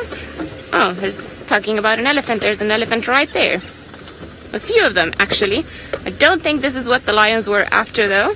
We would have heard a lot of trumpeting had this been the case. But yes, in certain areas, particularly in a region of Botswana called Savuti, so towards the north of Botswana, there's a pride of lions that specializes in hunting elephants. They tend to go for young elephants that are a little bit separated from the group, as they are the most vulnerable ones, and those are the ones that they tend to target for the hunt. It can happen, however, is not that common. As you can imagine, the two biggest or the most powerful predator against the biggest animal or the biggest land mammal is not really it's not an easy war. So it doesn't happen all that often. Okay, we're gonna have to drive quite far in. Hopefully we'll be able to keep up with those lions again. I am hoping that they're steadily going to carry on coming towards the road, as it can go either way, and it's quite a steep drainage line, this one. It's almost like a little canyon that's going on in this particular spot, so fingers crossed they'll carry on coming our way. Luckily, I've gotten stranded in the middle of this plug before following lions, so hopefully we won't lose any vehicle parts like we did that time. But at least we'll be able to or maneuver or have an idea as to where we could go. This can go either way with the lions. Oh.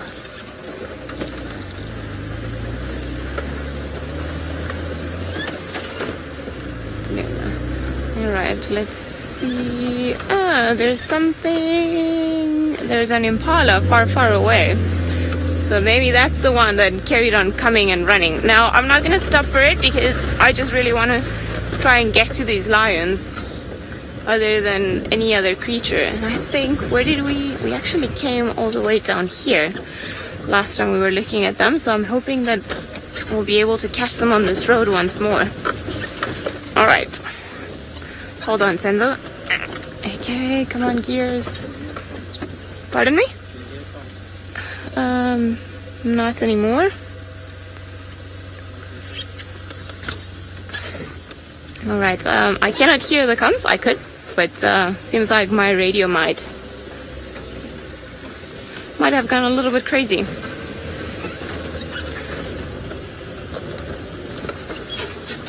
Alright, lions. Gotta be here somewhere.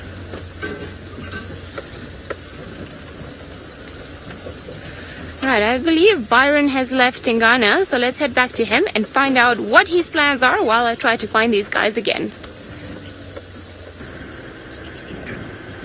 Well, we've just left Tingana. He lay down, he's resting. We had a wonderful sighting of him going up and down the tree.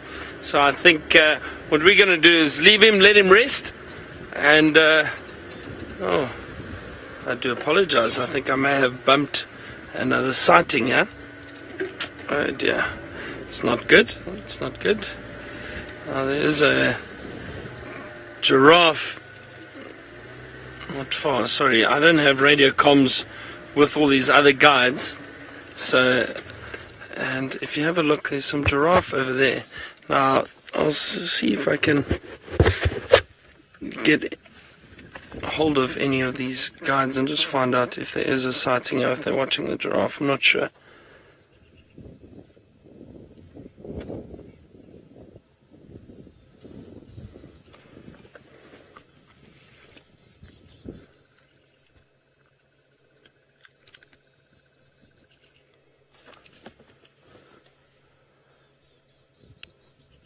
Any station copy me on this channel? I'll just see if I can get hold of someone. Is it? One of those very clear white markings on the neck. Yeah, look at that. See, we saw the giraffe yesterday. It's got those very distinct white markings around the ear and below the ear.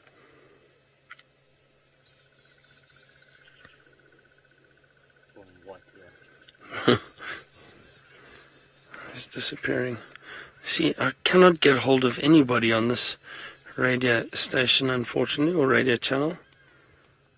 It doesn't help me. So I don't know how Tristan does it sometimes. We always tease him, but I think he's got different groups where he chats to the guides. He's been in this area for a long time, so he's got ways and means of getting hold of people, I think. Beautiful light. So as I was saying, what I'd like to do is try head down to the dam, but I don't want to disturb his sighting. I think maybe these guys are just watching the giraffe. I just want to see if they're going to come this way or where are they going.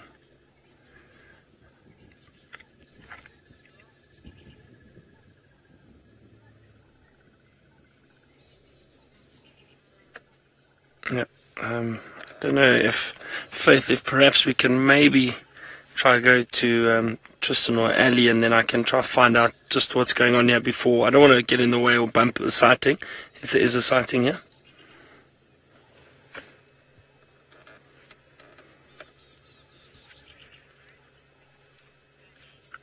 Alright, let's go across to Ali quickly, and then let me just find out what's going on here, and then we'll let you know.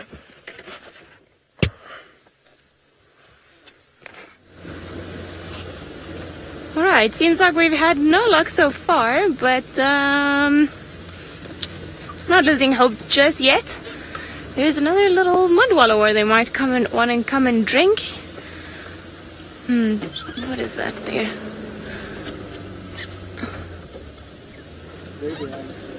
There, can you see them? Okay, well done, Senzo. Well spotted. Can I go down this way? I still haven't seen them. Okay. Alright, here we go through the canyon. Alrighty.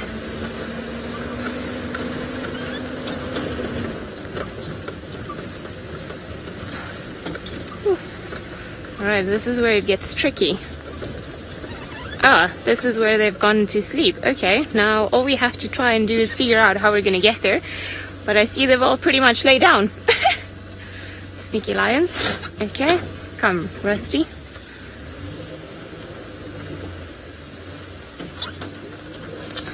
Alright, I think if we go straight. Alright, it's a little bit of a tricky one to try and get in there. Alright, seems like Tristan, though, has managed to find another large mammal, so while we try to maneuver our way around here, let's head back to him. Well, we wanted to show you a buffalo and an elephant, but both of them have just run away completely from us. So the buffalo went stampeding westwards, and the elephant has gone stampeding northwards away from us. So neither one of them is playing the game, and neither one of them wants to stick around. So we kind of got onto a perfect spot. We're on this massive termite mound. It is absolutely huge, and the view from up here is extraordinarily good. But I think the problem is that the wind is not really in our favor from this termite mound. Where the elephant was, and even where the buffalo was behind us, as we were approaching, our wind was kind of gusting towards them, and as soon as they picked that up, they were then gone and running off. So not ideal for an approach. They saw us also as we saw them, which is never a good thing. You always want to be able to see an animal before they see you, and then you can kind of position yourself in the right place. So unfortunately, our plan was thwarted by the wind. No good. But it does mean that we can now try and see if we can find this leopard, because the leopard kind of came into the same area as well, and with buffalo and elephants around, it always makes life very, very difficult. Now, we've been looking around inside here, and it is really, really tough to see any tracks. It's almost caked hard. I thought I just heard maybe a squirrel alarm calling. No, it's quiet that side.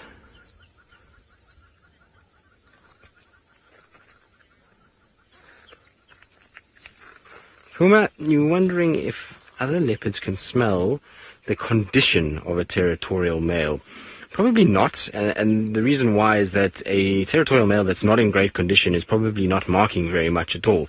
And if we saw with Tingana, when he was really not well, he kind of sat for 4 days under the same bush, didn't move, didn't scent mark or anything like that, and so that indicated that he probably wasn't feeling great. And so they don't scent mark nearly as much, also probably not walking nearly as much, which makes it a lot harder for the other males to be able to try and find them and to be able to try and kind of smell them. So I don't think they pick up a scent in terms of that this a leopard is not feeling well. It's more that a leopard not feeling well is not actually going to scent mark. But there's definitely a squirrel alarm calling straight to our eastern side, so let's go and investigate what's there.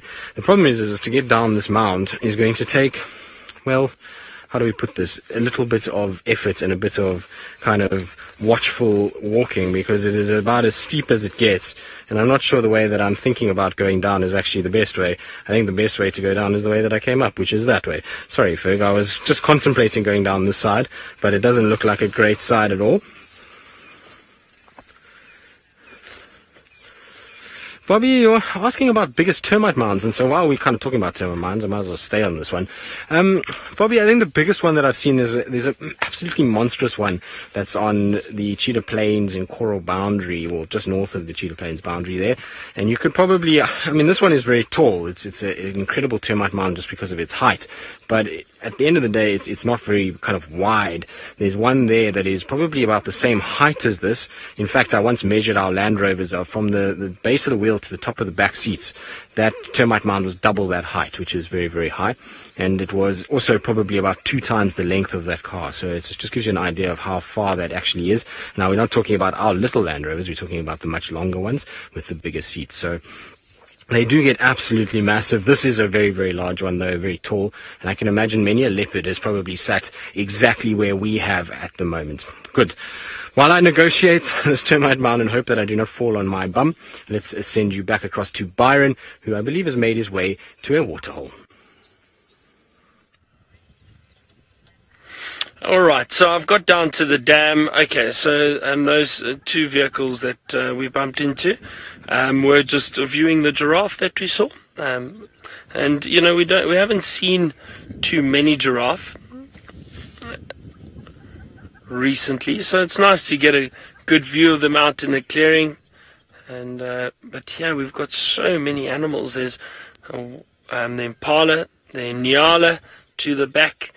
You can see the right hand side of the screen, and there's, let's see, there's some impala stotting earlier. Let's see if they're just running out of the clearing. No, just running, no stotting, but there was 1 or 2 stotting earlier. That beautiful rocking motion that they do when they do leap into the air, and then a lot of hippo around, as always. Oh, look at that! Wow. Sorry, I'm just off to the left. There's a hippo that's breaching at the moment. There we go. Let's just keep an eye out. I wonder if they're chasing each other. Maybe. Just keep watching that little open space around there, just to the left of that tree, Vim. Yeah. Oh, there it goes. But that hippo actually breached out of the water fairly quickly. That was really interesting. I'm not sure if they are having a little dispute or if it was just trying to catch up to some of the others.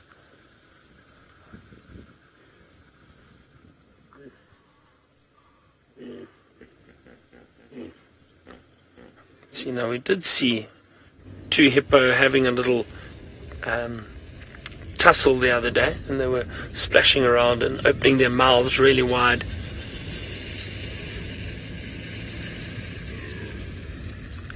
Now you might be able to hear the impala grunting next to us, and that's often the females calling the young. They give these little calls, this little grunt. Very strange sound for an impala to make.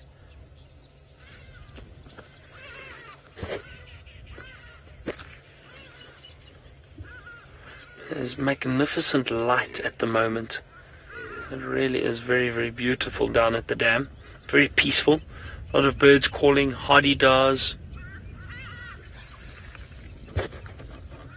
And some Egyptian geese. Nice, Sinek. You love seeing the hippos. It is a lot of fun to see these hippos, and especially now they seem quite active.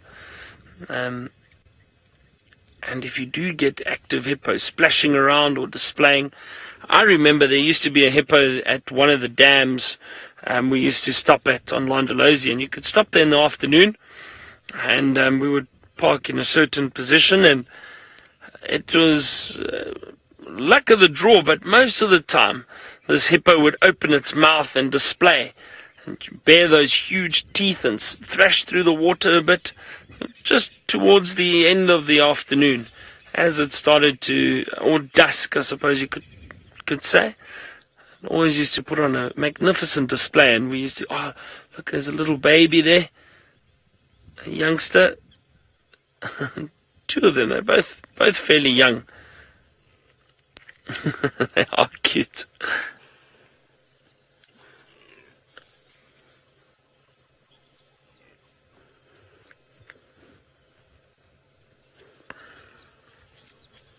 Often hippo rest their heads on one another. And that water's probably not that shallow, so they can keep their heads above the water, obviously to breathe, and they can move around if they have to.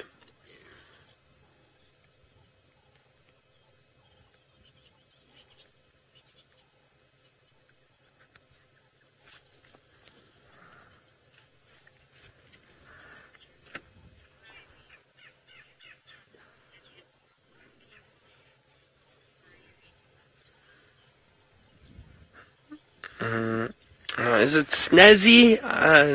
Snazzy or Snazzy? Sorry, I can't hear the name properly. Snazzy. You are asking if the hippo and the impala compete for food. No, not necessarily. I mean, the hippo are bulk feeders. Oh, look.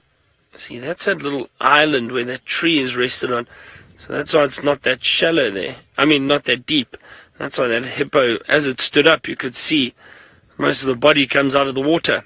Snazzy, so, I mean, the impala, they do graze from time to time on grass, but these hippo will go into areas, and, I mean, there's so much grass around at the moment. The impala will feed on slightly different grass.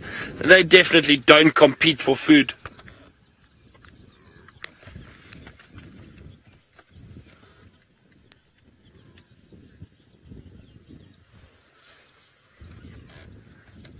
Alright, well, I think let's go back to Ellie and the lions, and I'm going to spend some time at the dam here.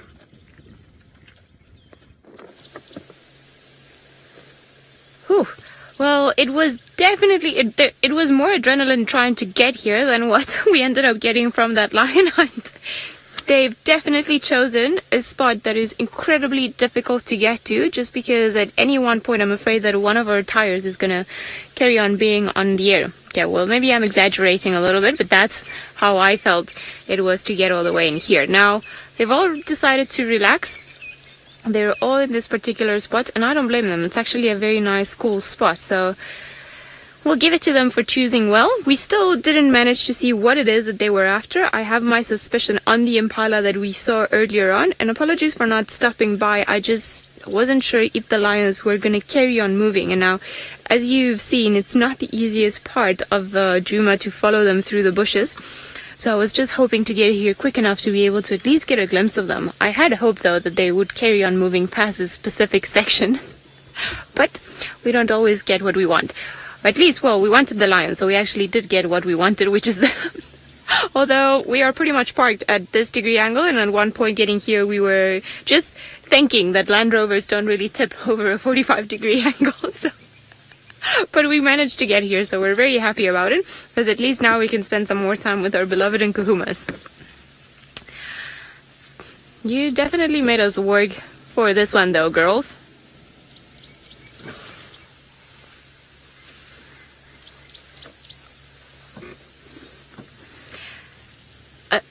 Alana, you're 14 years old and you're wondering if lions have gained or lost any traits in their evolution. Well, it depends when you want to consider the first lion, but I suppose if you just want to think of lions as a cat, or that they're coming from a cat family, I would suppose that their biggest change, or the biggest evolutionary trait that they've developed, is to be sociable. They are the only sociable cat. There's a reason for it, although conservationists and biologists and pretty much every scientific person always can have a different opinion. Some of them believe that they've evolved to be sociable because they are so big and they hunt big prey, so it's more beneficial to be bigger and live in groups. And some of them believe that they've evolved to hunt bigger prey because they've always lived in groups. So it's a bit of a, you don't really know what came first as far as I understand it. And I would say that's probably their most distinctive trait that sets them apart from the rest of the cats. We have many different species of cats in Africa and in the world, but at least in Africa they are the ones that spend their lives in groups. Whereas the rest of them, they do it in very small groups, perhaps mother and cubs, perhaps mating pairs that only associate for a little while, but not more than that. Right, we're going to try and balance our act over here, but while we do that, we'll send you back across to Byron, who I think is loving spending time with the hippos. Alright, now I am enjoying these hippos, but there was a brief bit of interaction. I'm hoping they do it again, but we had two hippos chasing each other. And it was amazing to see how quickly they moved through the water. It was very quick, but you can see how they've disturbed the water. There's still a few ripples around. Let's just wait and see.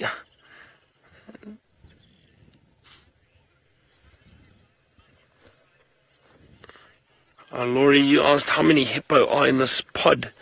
Oh dear, Laurie. Let me try see. I don't know. There's quite a few.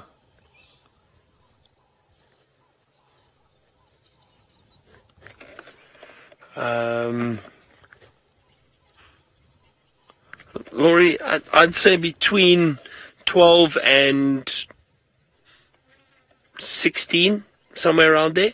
So obviously there are a few underwater now, so it's tough to count. And there might even be more in this dam, Laurie. It might be up to 20, I'm not sure. But yeah, I can see quite a few through the back there. It's actually difficult to see. I'm just going to reposition slightly. Let me just go forward a little bit.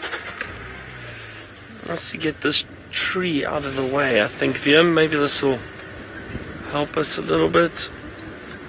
I think that's a nice view.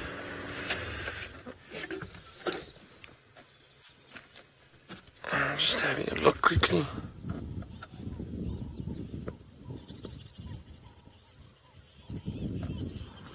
Yeah, I don't know. It's quite a few, Laurie, quite a few.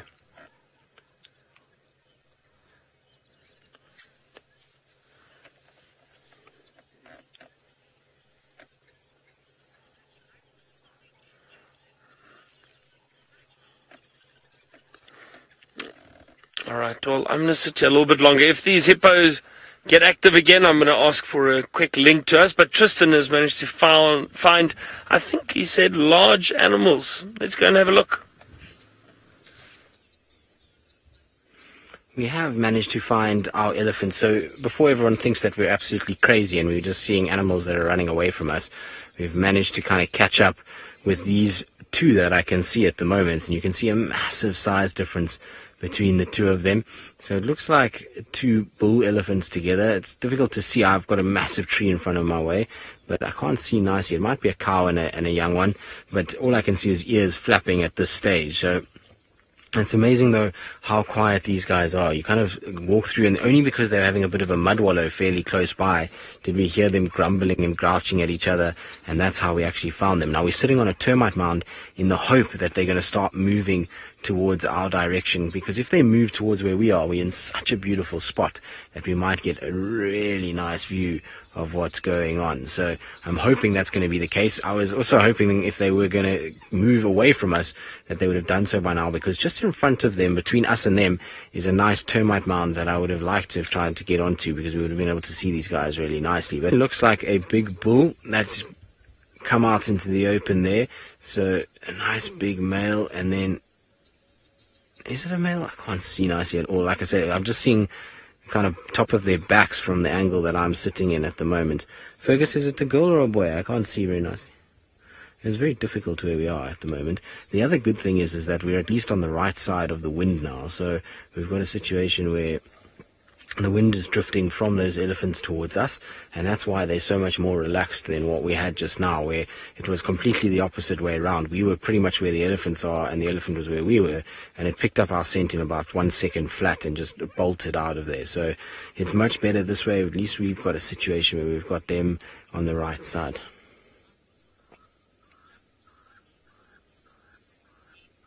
I'll paint, you say dinosaurs are not extinct. Just look at these monsters.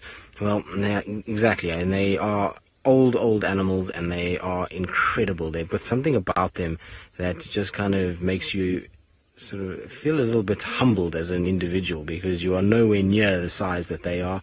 They are monstrous in comparison to what we deem big, and you know, it's an amazing animal from that point of view. So they really are kind of prehistoric in a way, and just absolutely massive. When you get these big bulls that come through here, they're my absolute favorite, particularly ones like Daryl, who have those big tusks. I find them fascinating, and imagine the stories that they could tell. Yes, you Rex. The stories that they could tell after, 50 years of walking around through these game reserves and in these wild places. They must see the most incredible stuff and have come across the most amazing things. So it's a very special thing to be in the company of a big old male elephant. I find it very relaxing, but also completely humbling at the same time. So it's one of my favorite things to do, is whenever I'm in the bush and I can get a chance to be on foot, is to try and find some ellies and just sit with them, even if they're far away and it's not a close encounter. Just the kind of peacefulness that goes about an elephant when you're sitting with them is absolutely amazing. Good. Now I'm going to just see, maybe we can try and get ourselves into a situation where we can try and sort of position slightly better, where we can maybe get a better view of these guys. And so while we do that, let's send you back across to Byron and those delightful hippos. Oh, that's exciting that Tristan has got some elephant on foot again. There's a bit of movement from the younger hippo. Oh, look at that. Wonderful.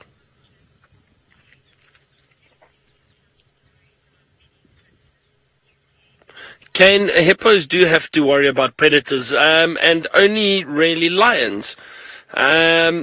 Kane, I've seen lions, and especially coalitions, males, the big, strong, powerful males, try and hunt hippo, and actually was successful in hunting hippo. But also, I think in Botswana there's a lot of hippo around, and also quite a few lion prides, and there too some prides have been able to hunt hippo successfully. So it would be lions, and that's about it for hippo. The only predator that they really need to worry about. But it's mainly what happens is it's when they go out the water at night. So Kane, at night the hippo leave the water, they go out and feed in the clearings. And when they're moving from one water hole to another, which they sometimes do, they might bump into a pride of lions. And if they're alone, then chances of the lions hunting them are pretty good, or trying to hunt them. It does have to be an experienced pride.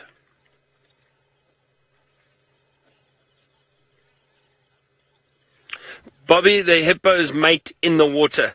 You'll see the female basically just keeps her nostrils above the water. It's quite a funny scenario, but the females keep their nostrils above the water, and the males mount them and mate with them while they are in the water.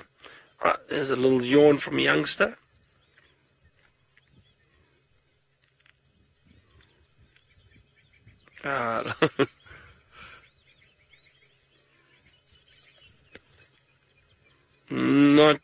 Hardly any teeth for us to see. Not like the big males with those huge teeth. All right.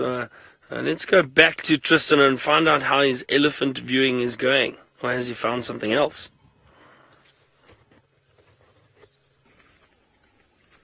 we have found something else, Byron. So we're watching the elephants and we're just coming down the mound, and behind us, watching us, is a very tall female giraffe. So she's been kind of sitting there watching our business as we've been going and trying to kind of find the ellies. And so we have a situation where, well, our giraffe is kind of moving along and is just having a little feed, and it seems completely unfazed by our presence at all. We have a situation where it kind of looks at us every now and then, but otherwise she's very chilled. She's busy feeding off some tamburtis by the looks of things, which is a plant that giraffe often like to feed off. It's a way that they'll cleanse their system, so they eat those leaves, and it kind of acts as a little kind of, well, purgative, if you want to call it that, and they just get rid of a lot of the stuff that they're battling to digest. So it's a common thing to see them in tamburti thicket areas. You see them feeding along those places quite often, and so I'm not surprised that we've seen it.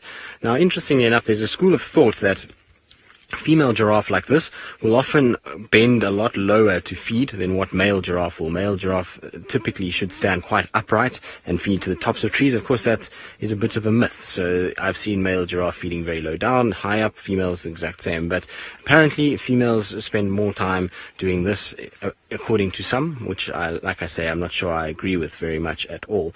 But she's going to amble off now into the thickets and into towards the distance, and we're probably not going to see much more of her. Their camouflage is absolutely incredible. So once they get behind a bit of trees and foliage, that spotted pattern just breaks up the outline completely, and they disappear in the space of about 2 seconds. Now, she's luckily still out in the open for us, so we can still see her as she goes.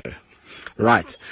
So, Sinak, you're asking about plants that are toxic to giraffe. I'm sure there are many, but giraffe are clever. They won't eat certain things, so you won't find them eating lucky bean creepers. You won't find them eating poison apples. You won't find them eating various types of plants that we get out here. So they've, over millions of years of being on this earth, they've worked out what they need to do in order to stay alive. And so if they fed off plants that was going to kill them, then you would find a situation where they would all be dead and there wouldn't be any giraffe. So they know very well, and most of those plants that have these situations where they've got certain types of seed or fruit or whatever it may be that's toxic will have an indication to the animal. So lucky bean, for example, bright red and black seed, so the animals know this is not something that we should be feeding on. And that's how they do it. Good. Our giraffe is sort of meandered off. We're going to carry on going that way. It's the same way as the giraffe, because I'm still trying to see if I can find this leopard. This leopard is kind of giving us the slip, and with all the elephants and buffalo and everything else that's been around, it's been a little tough to be able to kind of actually follow up properly. So we'll go and check now to see if we can pick up some more tracks. While we do that, I'll send you back across to Ali and those lions.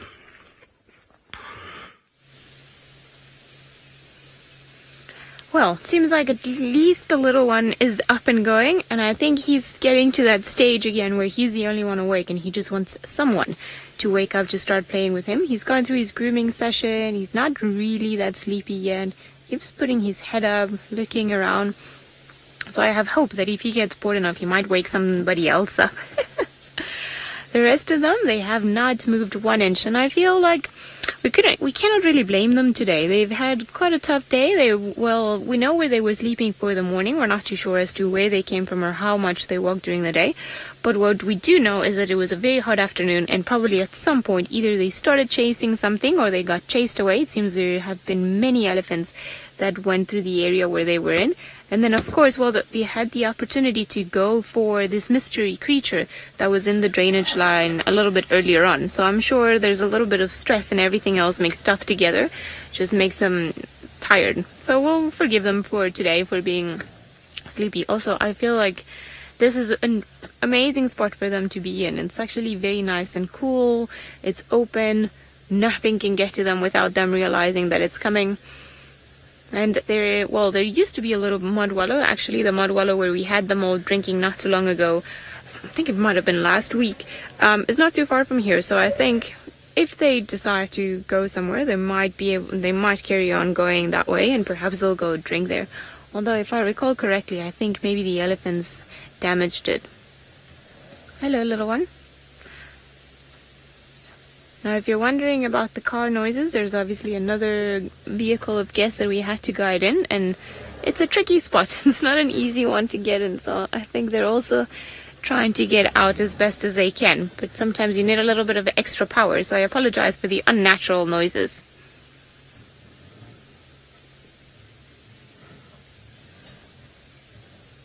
Jojo, I agree with you. It does look like they're lying down on a beach. Maybe that's why I'm a little bit jealous. Because I would also love to be on the sandy patch, tanning, just sleeping. They've got the good life there. Although the one that's sleeping to the right, I don't know if I would be that comfortable. It doesn't really seem like she's got the best spot in the house, but who knows? Maybe it was just a matter of choosing the best one. You, on the other hand, yeah, you are comfortable. You are a happy lying. You've got a little